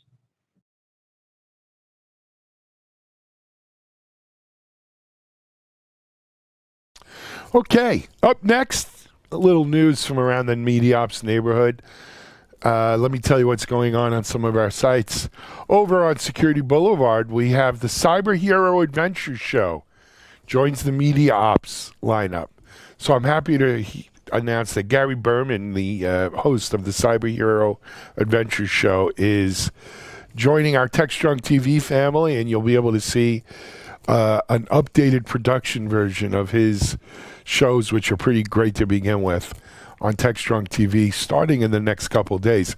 Gary wrote an article about why he's doing it and why he joined the team here, and really good stuff. Take a read of it and welcome Gary aboard, and congratulations to him. Next, we have Cutting Through the Noise of SOC Overload. And this is by a good friend of mine, Ofer Israeli. Ofer is the CEO founder of Elusive Networks. And it is, Elusive's making great progress, deception technology and so forth. And Ofer is always interesting. I've had the pleasure of interviewing him a number of times. So do check out his article. And then we have Netscope launches Cloud Threat Exchange. I think that's a good move from the folks over at Netscope, and you should go read more about that. On Container Journal, we have Kubler, news out of our friends at Kubler. They ally with Cloud America to rein in Kubernetes costs. I think that's an area we're going to see kind of just as we saw it with cloud costs in general. Fairwinds, who, by the way, put on some of the best webinars that we do here at MediaOps. Fairwinds launches their Gemini project. Go check out what that's about. Interesting company, Fairwinds. And then 5 methods for Kubernetes application access control. All good stuff on Container Journal. There's so much going on around Kube and the whole cloud native microservices space. Make sure you check those out. Then on DevOps.com, we have how continuous transformation can deliver more value. When it's time to migrate away from COBOL. I'm not going to that. Lenovo updates server portfolio. Micro Focus launches hybrid cloud platform. And CloudBolt acquires cloud cost control tool. So cost controls seem to be a trend here, whether it's at Kubernetes or the cloud in general. Anyway, that's the stories around our MediaOps neighborhood sites for today. Of course, there's so much more on all 3 of the sites. Do go check them out. But for now, let's head over to our managing editor, Charlene O'Hanlon, who has some great interviews as well as a webinar preview. This is Digital Anarchist. Hey, welcome back, everybody, to TechStrong TV. I'm Charlene O'Hanlon, Managing Editor at MediaOps, and I'm here now with Lynn Klassen, who is the VP of Public Cloud Product at a company called Insono. Lynn, thank you so much for taking a couple minutes and talking with me today. Really appreciate it. Thank you very much for having me. Well, being at a company that is a cloud provider or a public cloud product provider, if you will, you'd think we'd want to have a conversation about clouds, but no. Let's talk about gender gap in trade show conferences. And, you and I are both females. So of course we've both experienced some of the things that a study that you guys just recently put together have experienced in the past. So tell me a little bit about why you guys did a study of all things on gender inequality, maybe is the best word to use, at conferences and trade shows. Yes. So we started this. This is actually our second annual report, and we started doing this a year ago. And I think the impetus is a tweet that I sent out while I was attending a large industry conference. And like how women will always complain that whenever we go to theaters or movie theaters, we always have trouble with the long lines at the ladies' room. Whereas, when I was there, I realized I was the only person in this gorgeous and super clean, restrooms, with lounge chairs and everything. So really, I kind of tweeted, it's a little bit lightheartedly, but I think it really sort of resonated with people that have seen the tweet. Is really, I say, hey, you know what? I would trade a clean bathroom and no line at all any day for more women, at these conferences that we all go to. So the company really took that, and we decided, what could we do, to continue the conversation, beyond this kind of lighthearted, exchange online. Okay. All right. So you guys conducted this study, and what is it? What were some of the results that came from the study? What did you guys discover? So I think, this year we still see that 71% of women who have given a keynote speech say that the conferences that they attended, were not designed with women in mind. And that's kind of the angle, the approach that we decided to take this year. We decided to take the sort of focus on a design mindset. Just the physical spaces and the small things, that really sort of put together a conference in terms of, say, if we're talking about people, process, and technology, right? So we definitely have started talking about people, with the Me Too movement. We have processes where, because last year we really talk about, the importance of having code of conduct and really visibly, publicize it, the importance of that. And this year we decided, let's talk about technology, that are being used at these conferences. And things like, the podium may be too tall, too high, the microphone may be too tall, or the AV equipment is designed for, a suit jacket with a lapel, and if you're a woman, you show up in a dress, it often tends to create some kind of, last minute, issue, right before you have to go on stage. Right. Yeah. And even the tall bar stools that they put up on stage sometimes. Exactly. Thank you for mentioning that. Exactly. Right. I've had that issue myself. Right. So. And so really the thinking is, we've had people ask, these are small things, like why it's important and we talk about it. Right. And I think we've all heard the phrase, death by 1,000 cuts. And I think, with these kind of sort of design elements, from the get-go, you have this visceral reaction that this place did not expect me to be here. It's very loud pronouncement that the keynote speakers, for instance, are always presumed to be male. And, so we want to show the data and really to sort of encourage an ongoing conversation. Interesting. Makes sense. Makes total sense. And, in any normal year, shall we say, these conversations would be, I think probably kind of brushed under the rug because, there's so many other things going on. But this year seems really different in a number of ways, obviously. Not only the pandemic and the fact that so many people are stuck at home, which, which also means that so many conferences have gone online. So some people might say, well, what do we care now because it's all virtual? But at the same time, we are having the conversation now about, the social aspects, just the economic climate that we're all living in, and the socioeconomic climate that we're all living in. A lot of people are really more aware of those people who are around them in their sphere, but are they're not a white male who is 6 feet tall or something like that. Yeah, exactly. We're not all the same. It just seems like we're at two opposite ends of the spectrum. As even though we're all at home, we're all very much more aware of other people and are maybe taking these things into consideration more.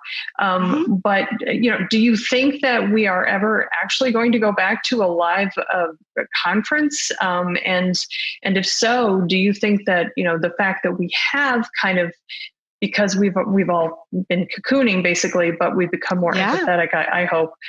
Do you think that these considerations are actually going to be, part of the agenda at conferences in the future? I think that's a great question. Thank you very much. I actually am seeing that there are two ways of sort of answering your question. One way is that we should all take this opportunity while everybody is doing everything virtual to really rethink how conferences should be run. And I think as a woman, and we all understand, oftentimes it's not that easy for us to just pick up and go. Statistically, especially women with children tend to be the one that's, having the burden of, I have to make sure all the 100 things are aligned before I'm allowed to set foot outside of the house. And I think, with the never happens.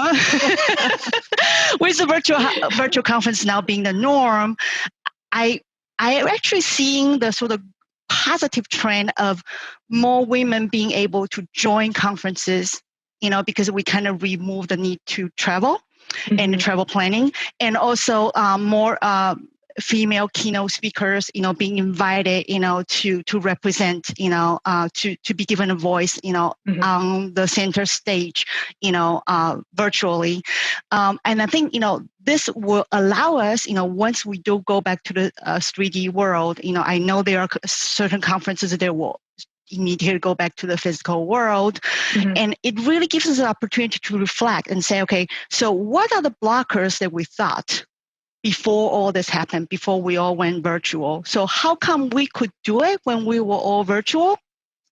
But now all of a sudden we're getting back to the 3D world, and all of a sudden it's an issue. For instance, companies sending, I think the high percentage of women surveyed believe that the company, if have a choice, will actually send a male colleague, to conferences. So we actually have this opportunity to reflect and ask, difficult questions. And so the other way to look about this is that now we're all virtual. There are actually a lot of tools we could use. For instance, you have the hand raising app. We have chat rooms, or sort of chat threads, when a panel is ongoing or discussion is ongoing.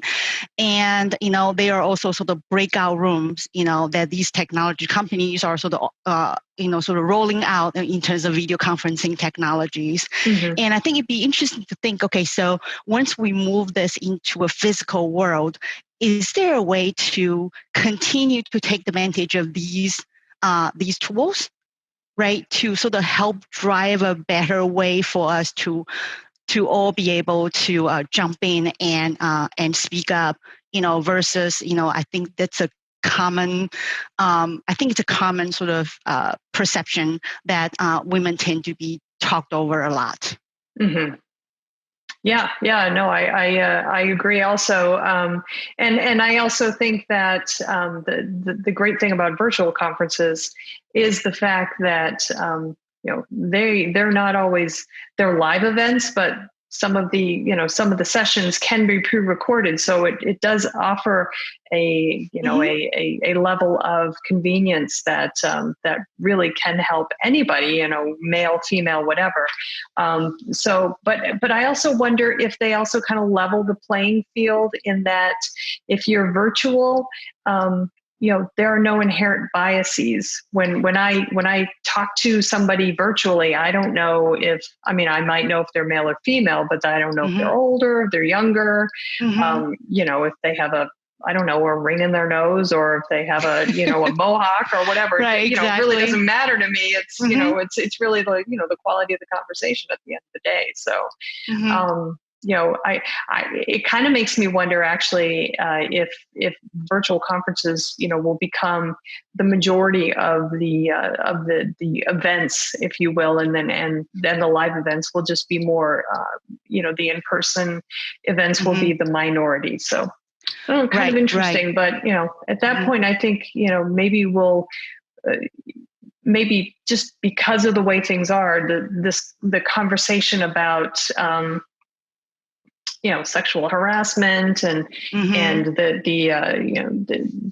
way women are perceived and treated and at these live events, I think that conversation will be changing definitely. Yeah. So I'm hopeful. That this year we have to take this opportunity. So speaking of silver lining, right? Obviously this is not ideal, but I believe that human beings are inherently resilient, and we all walk away, with lessons, from any experience we have. And, and so the excited and hopeful that we really are going to take, what we have learned, when we're all in the house, cooped up and all online, and then take that lesson, and go forward. So. I think you're right. I think, we are definitely going to walk away with some true knowledge that we never would have gotten any other way before. So, yeah, Lynn, thank you very much. I'm really, what I'm really interested in seeing if this is the second. I want to see next year's report and see what transpires out of that, because it'll be a completely different conversation. Exactly, because I can't wait to see the data. So we can do compare and contrast, and it what you have been alluding to, throughout the conversation is that how, what kind of change, will this drive? Mm-hmm. And, you are, in the DevOps world, we are in the technology world, and, cultural change. I think that's kind of the mission, right? The inherent mission we all have. Right. And again, I know I'm repeating myself, I'm just really excited, to see what next year will look like. Yeah. All right. Well, let's make a date. This time next year, we'll talk about the results of the survey and see what's changed. Definitely. It's a date. All right, great. Well, Lynn, thanks so much for your time. Really appreciate it. If anybody wants to get a copy of the report, how would they get it? They can download it from our company's website. It's ensono.com. It's ENSONO. All right, .com. All right. Well, Lynn, thanks again. Really appreciate it and enjoyed the conversation. Thank you very much. Likewise. Okay, everybody, please stick around. We've got lots more TechStrong TV coming up, so stay tuned.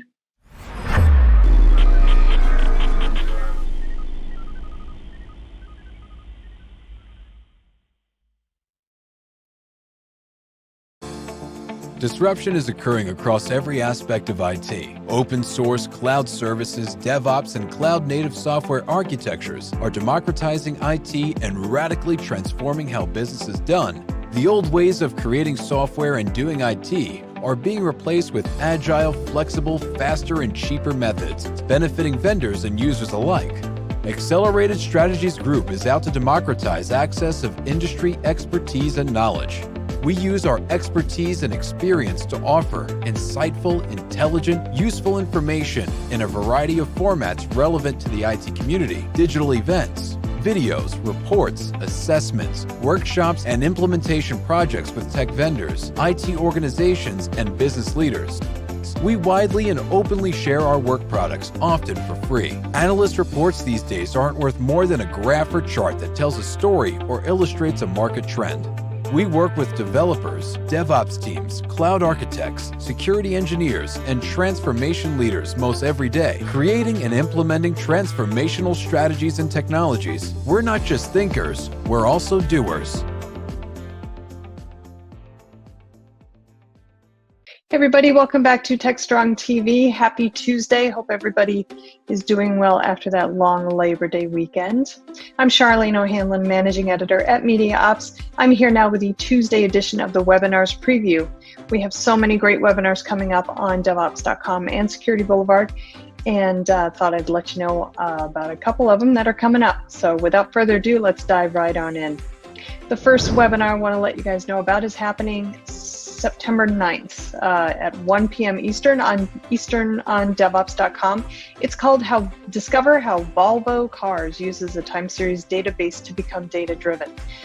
This one is sponsored by Influx Data, and we have a guest by the name of Maxim Puzikov, who is a Volvo engineer. He's going to walk attendees through the way Volvo is actually using the InfluxDB technology to empower its developers through self-service monitoring tools, which in turn have enabled the teams to become more agile and collaborative while improving product development lifecycle and incident management. Good stuff, guys. It's yet another amazing use case of time series databases, so hopefully you'll have some time to join me on this webinar. The next one I want to let you know about is called Industry Best Practices for SSH Access. It's happening on Wednesday, September 9th also. This one is 3 p.m. Eastern, and it's happening on Security Boulevard. This one is sponsored by Gravitational, and the webinar will discuss some of the ins and outs of SSH and how organizations can improve their SSH posture. Things like switching keys for certificates, two-factor authentication, funneling access through a Bastion server, just stuff like that. Everything that can help organizations improve that, as I said, their SSH posture. Certainly, it's a must-attend for organizations who want to know more about how to use SSH properly. Good stuff. Security is always a hot topic, so I would highly suggest this webinar if you are having any issues with security in general, but you want to learn more about SSH. All right, the third webinar I want to let you know about today is happening Thursday, September 10th at 11 a.m. on DevOps.com. It's called Myth Busting in Application Security. This one is being sponsored by WhiteSource, and we have a guest speaker from Target. Her name is Jennifer Slapczewski, and she's the Director of Product Security, and she's going to talk about how Target has actually busted many of the myths that surround application security, and how it is actually kind of worked with its developers to help the company as a whole take a different approach to effective security. That's also very, very much well beyond the firewalls and scanning. So they're doing some really innovative things over there. Hopefully you will be interested enough to join us on this webinar. I think it's going to be a really interesting use case of just application security, a different way, a different approach to application security from the developer point of view. So worth checking out.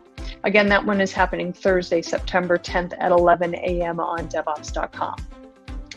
All right, that's all I have for you today for the webinars preview. I'll be back on Thursday with another set of webinars to share with you. Until then, I hope everybody stays safe. Well, now it's time for the Analyst Corner with Mitchell Ashley, CEO, founder of Accelerated Strategies Group. Mitch, what do you have for us today?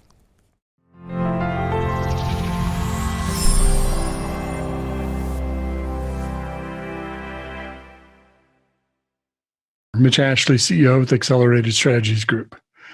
Occasionally, we talk about technical stuff. We talk about what's happening in the market. We talk about changes in work with COVID. There's some new research coming out there, by the way. Also, I'll delve into leadership topics. It just to be sort of a fascination of mine. Doesn't necessarily mean that I'm a great leader. I'm a learning leader. Let's put it that way. Learn some good things, make mistakes just like everybody else, and learn from those too. So, yeah, I posted a few things on LinkedIn about leadership. And I've also had some previous guests talking about the people side of leadership. Carol Ross, who is a friend and colleague of mine, works with many organizations, pretty well-known coach as well as podcast interviewer, can talk to a lot of famous people. She knows a lot of folks.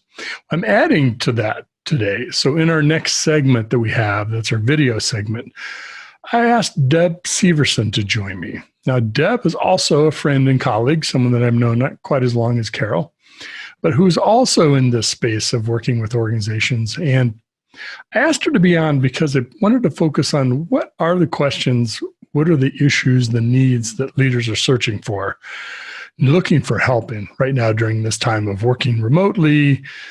Yes, it's kind of settled into a pattern, but then, okay, what's really working and what do we need to improve? How do we set ourselves up for success of our people, ourselves, our organization, the customer, all those things. So Deb delves into some of the things work that she does with organizations and some observations she has around what are the questions people are asking, leaders are asking specifically. Now, Deb is CEO and founder of Exponents. So she's an author. She does both team development, leadership as coach. She's an executive coach, kind of helping people become, leaders with let's say, a higher EQ skill level in some ways, at least. It's interesting to me that it's just not an area where, aside from maybe one of my first job experiences, I've ever felt that organizations did a very good job of developing leaders. It was kind of, you're here, you're now the leader, you're now managing people, figure it out. And you either did well or you learned through the school of hard knocks, or maybe you were just bad at it. And it took a long time for somebody to tell you. It seems like those are kind of the three paths. And for whatever reason, leadership in varying organizations, the development of leaders, let's put it that way, is not something that I've observed that most HR organizations are well equipped to do. Certainly they do really good at the transactional side, benefits and onboarding and hiring, firing, and all those kinds of things. Sometimes delve into, strategic planning of, staffing plans and skill sets and where the market is going and, doing assessments of those kind of things. But again, that often falls into more tactical things, usually where the gap is, or at least one of the gaps. And I could single out my own departments, my own areas, so I'm not picking just on HR here. But the topic of really, truly developing leaders. So it falls only to the CEO, the executive team, kind of senior leaders of the organization to really model that, maybe put something together. Maybe it's a succession plan, maybe it's other tools, but isn't really leadership development. And I find it ironic, and this is just my opinion about things, that we've elevated EQ to being the top skill. That we need empathetic leaders. We need people who know how to work with people, not just to get the task done, but to help develop, grow, know, understand, and be sensitive to being aware of just what people are going through and how to help them through those growth issues or growth opportunities, whatever it may be. And I have to be honest with you, I also haven't been with a lot of executive teams that really took that as serious as I think it should be taken. It's one of the reasons that I've followed and read a lot about leadership and practiced it myself at different levels, and again, varying levels of success. And I've had some experiences that I learned a lot from. Let's put it that way. And I asked Deb to be on because I think with our situation today, we're all not only kind of finding what the new normal is, which, by the way, the new normal is not normal, but almost settling into a groove with being Zoom meetings all day, dealing with your people, checking with them the way you are. There's a lot of stuff going on in everyone's life. and not just their work life. And if you thought it was hard to separate work from personal life, which is impossible, by the way, I think that's a fallacy. It's certainly not going to happen now. Not when you're working from your home and the kids come in and want to be part of the Zoom meeting when you're giving your presentation to the customer or to the board or whatever, and dogs bark or whatever, and spouse needs, it's time to help out with something, and you need to step away from your desk for a minute, or just weird things go wrong, doorbell rings, whatever. We're inviting each other into our homes, and so you can't separate personal from work. It's not even a realistic expectation. I don't think it ever has, but certainly isn't now. So just wanted to give that a little bit of an introduction, share a few personal feelings and stories and observations about leadership. And I certainly comment on a lot of those things on LinkedIn, folks that I follow, and opportunities to do that. I'll do the same, because I think this is an area where we can help each other. Leadership is actually a team sport. It's not an individual sport. And I don't mean just the people that you lead, people that you manage, whatever term you want to use. Leaders need to help other leaders. We're not all supposed to be left to figure this out on our own, or with a little bit of coaching, if it's really coaching, that you get from your boss. Maybe you have a great boss that coaches you on leadership, but I suspect a lot of people don't.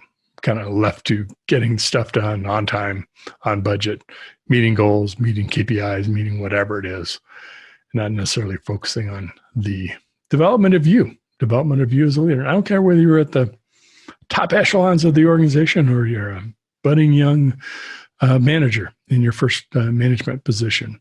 This is an area where we help each other, and our people help us, because one of the key skills we have to have is listening.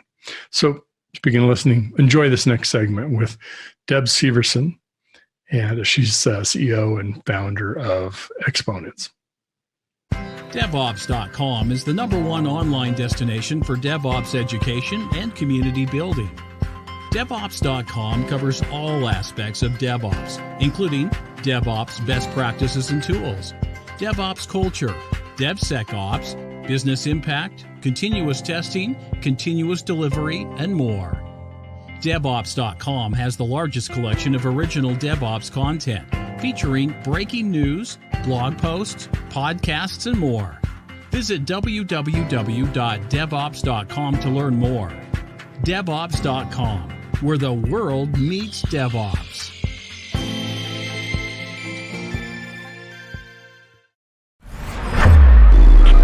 This is Digital Anarchist.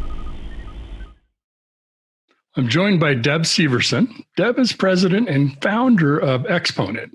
She works as a leader, as coach. She does team development. She works as an executive coach, all around leadership and people and the kind of conversations that we're having. So good to be talking with you today, Deb. Yeah, it's good to be here. Deb and I are old friends, colleagues, former coach, customer. Our relationship connects several ways. So yes, absolutely. It's always great to have trusted colleagues in your network, especially when we're having these kind of conversations. So I appreciate being able to do that with you. Yeah, well, thanks for having me. I'm excited to catch up and to talk about this. It's an important topic. It is. It's a timely topic too. Well, let's talk a little bit, just have you tell us a little bit about your business, the kind of work that you do, and also give us some background. How did you come to this? Why is this inspired you to do this kind of work as your life's work? Yeah, absolutely. So my company, I started in 2003. I left corporate America. That's where I had spent my career. And I'll tell you a little bit about what prompted me to leadership development, leadership coaching, teaching leaders how to be more coach-like in their conversations. But as you and I were talking recently, in many ways, I see the work I do as really changing the conversation in the workplace. I think that it's the conversation that actually changes relationships. And I think relationships are a factor of performance. And so all of those pieces are integral in terms of moving the needle. Yeah. Absolutely agree.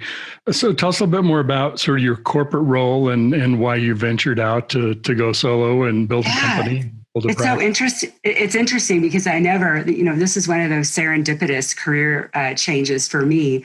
I never really saw myself going out and doing this kind of work on my own. I grew up in financial services. I managed pieces of geography. So I always was somebody that managed a P&L and a team, and I did that for a number of years. And then I ended up coming into a support role. And in that role, part of my position was around organizational performance. And we started using a coaching strategy or methodology. And I just fell in love with it. I mean, and I thought, I don't want to do all that other stuff. I just want to do this. I just want to be in the conversation with people. And so that was the impetus of that change. I will say that for me, transparency, honesty, trust, those are really embedded into like who I am. And I think the way that I developed the content and the business itself. I didn't grow up necessarily in environments where there was a lot of that. And so I think my hope is that people can actually be in relationships that are real and honest and, and based on something that's just not transactional. Mm-hmm. Well, before we dive into, you're also an author. I failed to mention that. Yeah. I wrote a book about, in 2014. It's called The Cycle of Transformation. It's about, again, how do leaders use some of these principles? Like, how do they intentionally develop trust with the people they lead? And so I came up basically with a formula based on some of the work I'd done over the years, and also, what are some of those enablers of having a conversation that is more transparent and honest and that goes down deep, right, into what's really going on. So let's peel off and kind of talk about today's current situation, because I know you're still actively working with customers in a different way, different form, I guess, through distancing. What do you kind of jump to the core question? What do you see that leaders are needing or asking, looking for right now, in addition to what they may have been looking for, kind of coaching and leadership development prior to? Yeah, it's a really good question. I'd say there's a couple different directions that question takes me. The first is that for many people, there's a fair amount of uncertainty, which can cause all of us a sense of losing control over what's going on. And I notice that a lot of the leaders that I coach are struggling a bit more with being triggered. So, and when I say that, I mean, right, whether there's some sort of a fear in their own capabilities to weather what's going on, whether it's that fear of, I don't know what we should do right now, right? There's so many unknowns and they haven't actually been up against a situation quite like this before. So a big piece of the work I'm noticing is helping people, again, reground with like their purpose, their values. How do they use that to inspire themselves? And also, how do they recognize when they're going to that place where they're feeling disempowered, so that they can have a strategy to get back on track and grounded again? So I think that's one big piece of the work. Okay. It's almost like just describing some of my own experiences too. It can be a sense of overwhelm. It can be a sense of sort of getting wrapped up in all the other things and trying to problem solve stuff we can't problem solve. And you sort of lose touch with who you are or what's important to you. And you're operating in this unfamiliar territory. Yeah, I think too, to your point, it's we go through the cycles of change in a situation that we're facing today. And in that, there's also a bit of the grieving process of letting go of the way it was just 6 months ago, right? And having to come to terms with the way it is now, and how do you show up in that, as powerful as you can be, but in a situation that's very different than it was just a few short months ago. It's funny, we talked about the new normal. I think I wrote somewhere, the new normal is not going to be normal. Yeah, and I think there's also, so going to the other thing I think that leaders are looking for is, in that environment where what is the new normal? We don't quite know how to put a pin in it yet. When is it going to stabilize enough to be able to really execute against that, the new normal? I think there's also that tendency to want to try to jump maybe too quick without listening to the environment, or wait too long. So it's like, how do you find that way where you're listening to what's happening now and responding in the present sense? And so that can be, I think, challenging as well. Well, it's interesting. Leaders are always, or certainly many times, leading organizations through change of different levels, sometimes very significant in our industry. It can be DevOps or technology or whatever it might be. But oftentimes you have control over those changes. This is a situation where you don't have control over what's the CDC guideline going to be, what's the company going to decide, what are my choices, what choices am I providing to the people that I work with, work for me, report to me, et cetera. And if we go to the COVID situation, is it getting better? And or am I just waiting for the other shoe to drop? So there's all those things I think that leaders are having to grapple with. That's pretty significant. Another big factor is how many are now having to lead virtually in a way that they haven't before.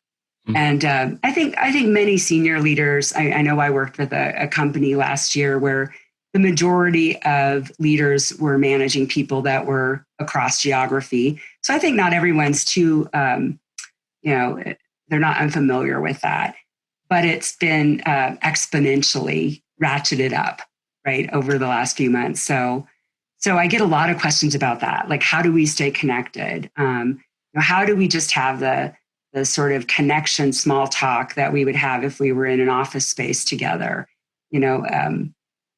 Calendars are loaded up back to back with Zoom meetings like this one, right? And so people are having to operate a little bit differently because of that. So what kind of guidance or what questions do you ask about how do you stay connected with your team, with people you have relationships with in the workplace? Yeah. It's interesting because I did a piece of research last year on this, and looking at some of what the research says about transformational leadership that's applied across a virtual forum. And I mean, there are some really simple fixes, I think, that I try to remind people of. One is have your camera on, right?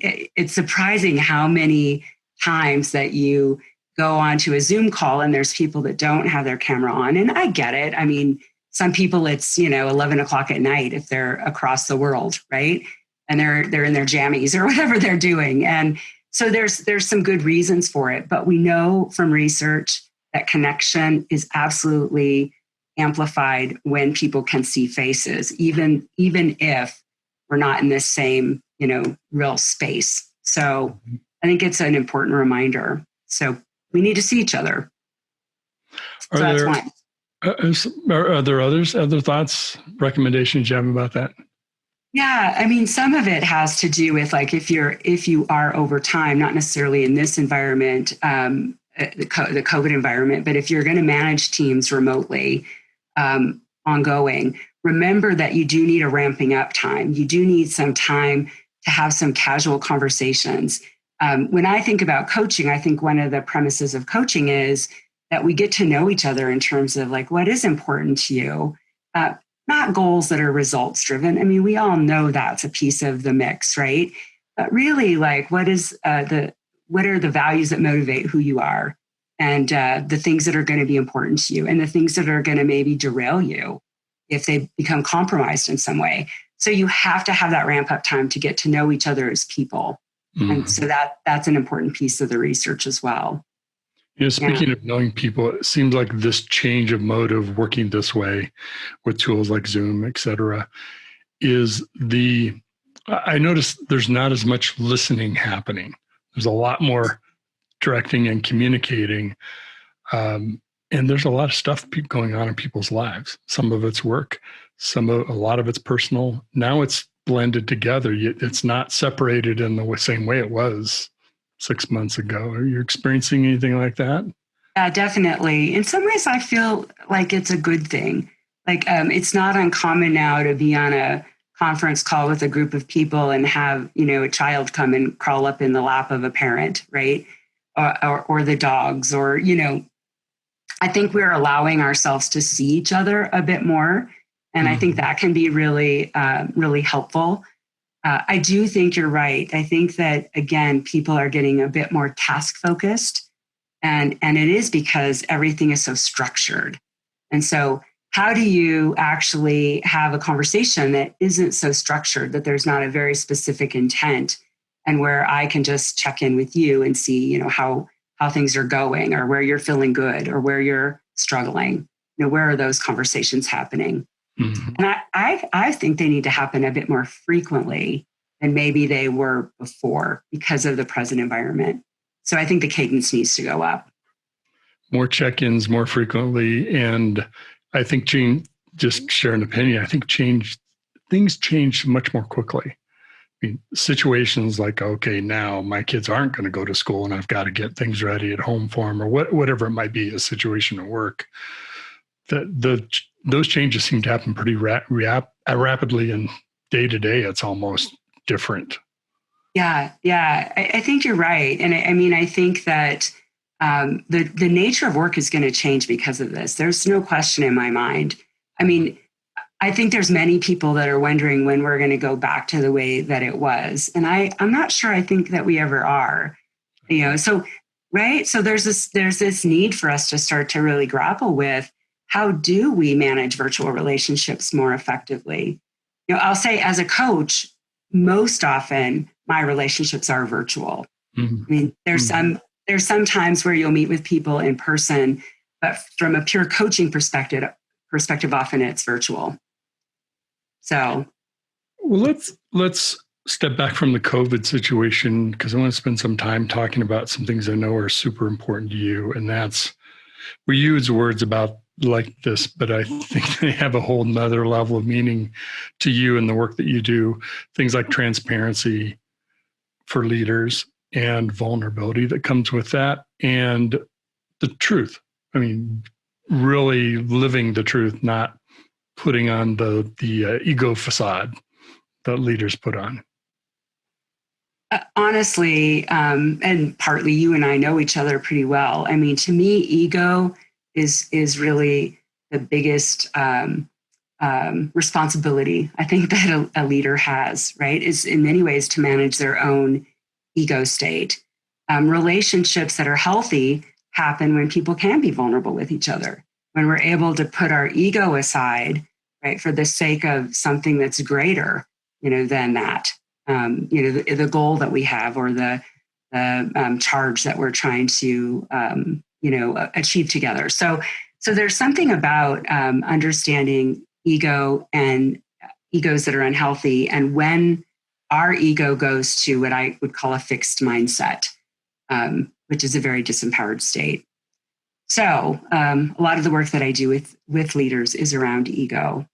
I think a lot of work that we do with teams is around ego, mm-hmm. right? Yeah.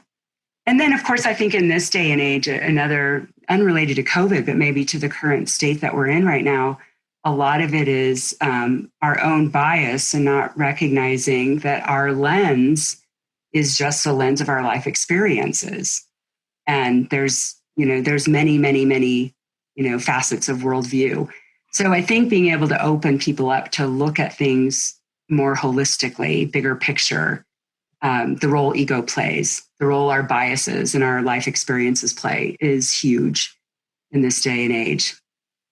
I don't know where I came across this or made it up, and I don't mean it in a metaphysical way, but the model I have in my head is we all live in our own universe because no one else can experience what we experience the way we do when we do with all the things that we bring with it. So we really aren't in the same world, at least in our heads and our world view. But it's super easy to assume everybody should think and have and do what I know.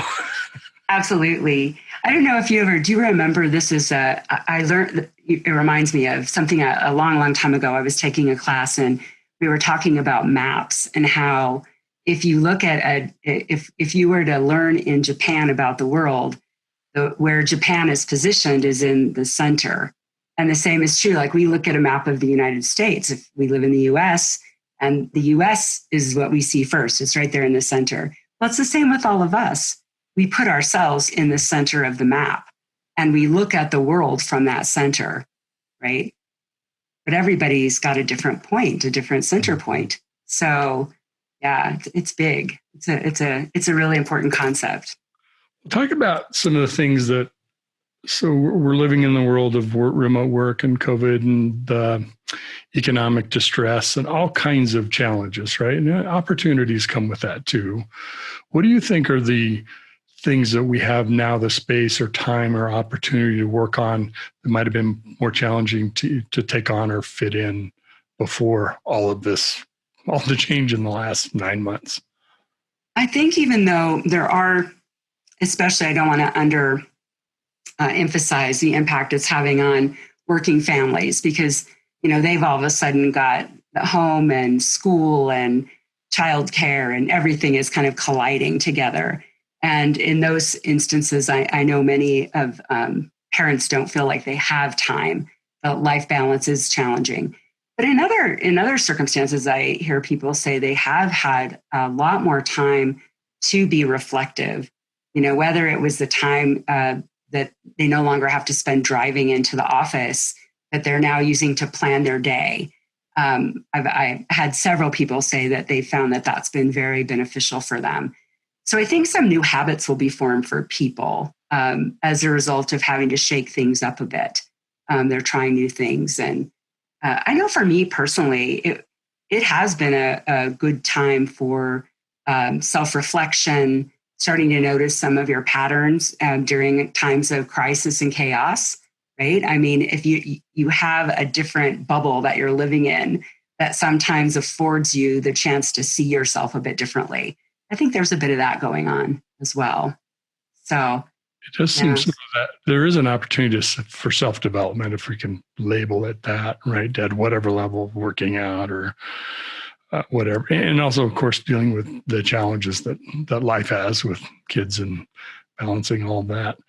I wonder, you talk about, you and I've talked a lot about transparency and truth and the dialogue that people have, both with themselves and the people around them.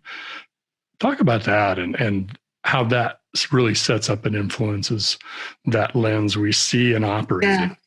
Well, I know in, some of the programs that we have are, both developing leaders, coaching an individual, and then also coaching a team. And in all of those scenarios, I believe developing authentic trust, there's 4 different elements that I really emphasize. And one is being transparent. Some of the others are assuming greatness. I think that's really important because if we want to look for where things are broken, we'll certainly find them. But if we want to look for where people are magnificent, we'll find that too. So it's like, where do you want to put your attention? Confidence is really important. We want people to be empowered and not disempowered.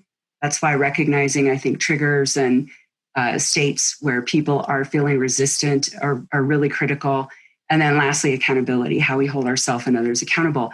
But I think where you're pointing to that's really important about transparency is that we have to be real with ourselves first, right? There's an important, I think, factor in being a leader, in being able to see yourself and love yourself regardless of your flaws, because we all have them, right? And also not letting that become a derailer for you, but finding a way to actually rise above that. So I think transparency starts with ourselves. I talked earlier about the conversation is key to building relationships. Well, the first and foremost, I think conversation is the one you have with yourself in your head, and how clear are you about that and how it affects your behaviors. And then if we can be transparent with ourselves, I think it's a lot easier than to be straight up with other people, right? So I think it's very, very interrelated. We do have that dialogue in our heads. And I don't know if this is accurate. I'm curious your thoughts on this.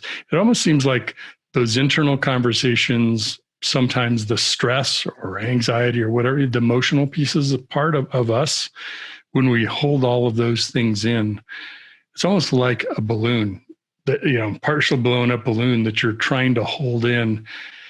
Eventually something kind of leaks out here and there. And oftentimes when it leaks out, it's not in a productive way. It can show up as anger or saying something you would not normally say, or maybe criticizing someone in front of a team of people, things you wouldn't normally do.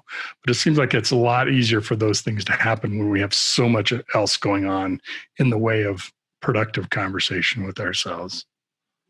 I think that's why it's really important to have a structure. In coaching, I think we use structures with people so that one, they recognize when they go to that place where they are feeling agitated, overwhelmed, whatever that emotion is, identify it, be able to really catch it as quickly as possible, and then use some kind of and I'm going to go back to truth, like what is the truth in this? Because so often our emotions are so hijacked and amped up that we're looking through really a false lens of the situation.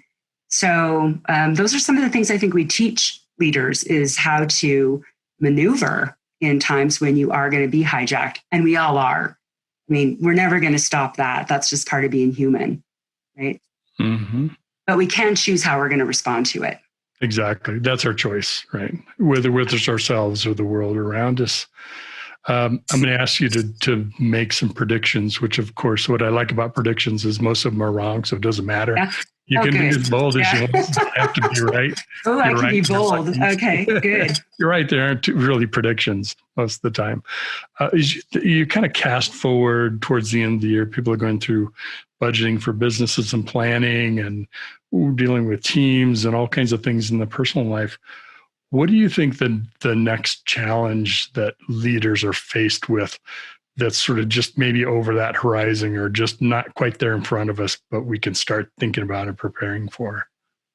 I think it is going to be, how do we continue to develop teams without the benefit of being able to bring people together to build relationships? So how do we build relationships in this new sort of virtual reality that we're in? And so I think it's going to take some creativity and some willingness to try some new vehicles to be able to get there. But I think that's going to be the big challenge going forward. I saw one experience actually my daughter had in her job where they had a social event and the company shipped. They're having some things to drink and some different things they were doing. But everybody got it at their house, and they all got together and had their celebration for their success of their project. And it bridged some of that gap of not being physically present, but we all have something physically we're sharing in our own way. That's such a great idea. Yeah, I really like that a lot. I know a lot of people are doing virtual happy hours and, meetings like that with their staff, and that's pretty awesome. But I think you're right. It's easy to get into kind of the things are working, just keep the engine running, keep moving forward, get our goals done, get our things done. And a leader's job is to constantly step back and say, okay, what do we need to work on? What do I need to work on? Where's the next place we can go as a team? Where's the next place individuals can go, and how you can help them? And it's easy to use the current pattern we're stuck in. Now we're in it, right? Yeah, and just try to take how we used to do it and apply it to this. And that, I don't know that that's exactly the way forward. I think we have to find some new ways forward. it's a good option, but there's got to be more, I think, too. Great. Yeah. How about some resources? And we mentioned your book, and you obviously offer a number of services, both at the team and individual and leader level. What are some resources? By the way, what's your website so everybody knows what? Oh yeah. It's Exponents is spelled with an X, XPONENTS.com, and we've actually put out a lot of resources, just even whether people join the mailing list or on social media.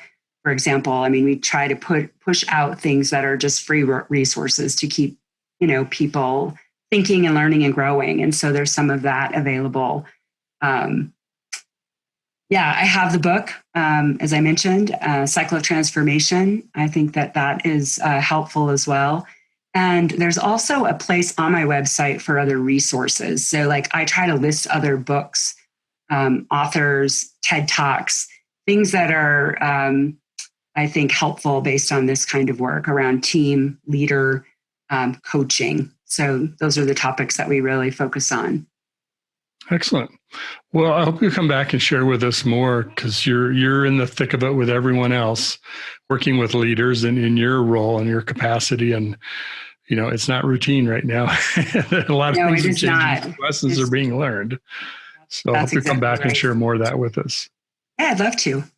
That'd be great. It's interesting, this is an Analyst Corner program, but I oftentimes focus on leadership kinds of topics and try to take a break from the technology. And let's talk about other real things that are going on for IT or for product or executive leaders and just individuals. All of us are kind of dealing with and facing.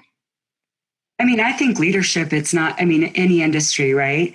And any life, really. I mean, it's how are we operating within our own life has a lot to do with leadership. So, yeah. Yeah, you can't separate work from personal, especially now, right? You can't, yeah. Well, good. Thanks it was great. A good friend, Deb Severson, and of course, an expert at coaching and helping leaders, transparency and truth. It's a lot of good things that I think are important to work on. I appreciate the work that you do. It's good work. Yeah, thank you, Mitch. Thanks for having me. You bet. We'll look forward to having you on again. All right. Bye.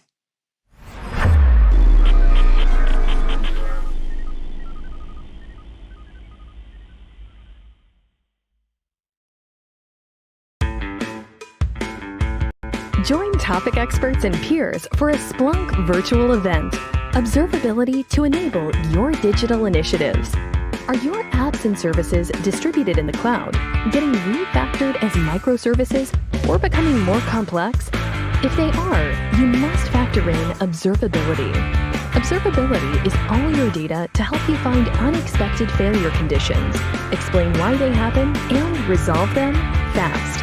This event is about the challenges, opportunities, and best practices to successfully build observability into everything you develop, deliver, or monitor. Register today. Thanks, Mitch. That was great. Well, guys, that's going to wrap our show for today, September 7th. Again, happy birthday to my brother in New York. We won't be on tomorrow, Wednesday the 8th. We will be back Thursday the 9th with episode 88, Double Eights, the hard way. And until then, though, I hope you're all well and safe, strong, tech strong. This is Alan Schimmel. We're out.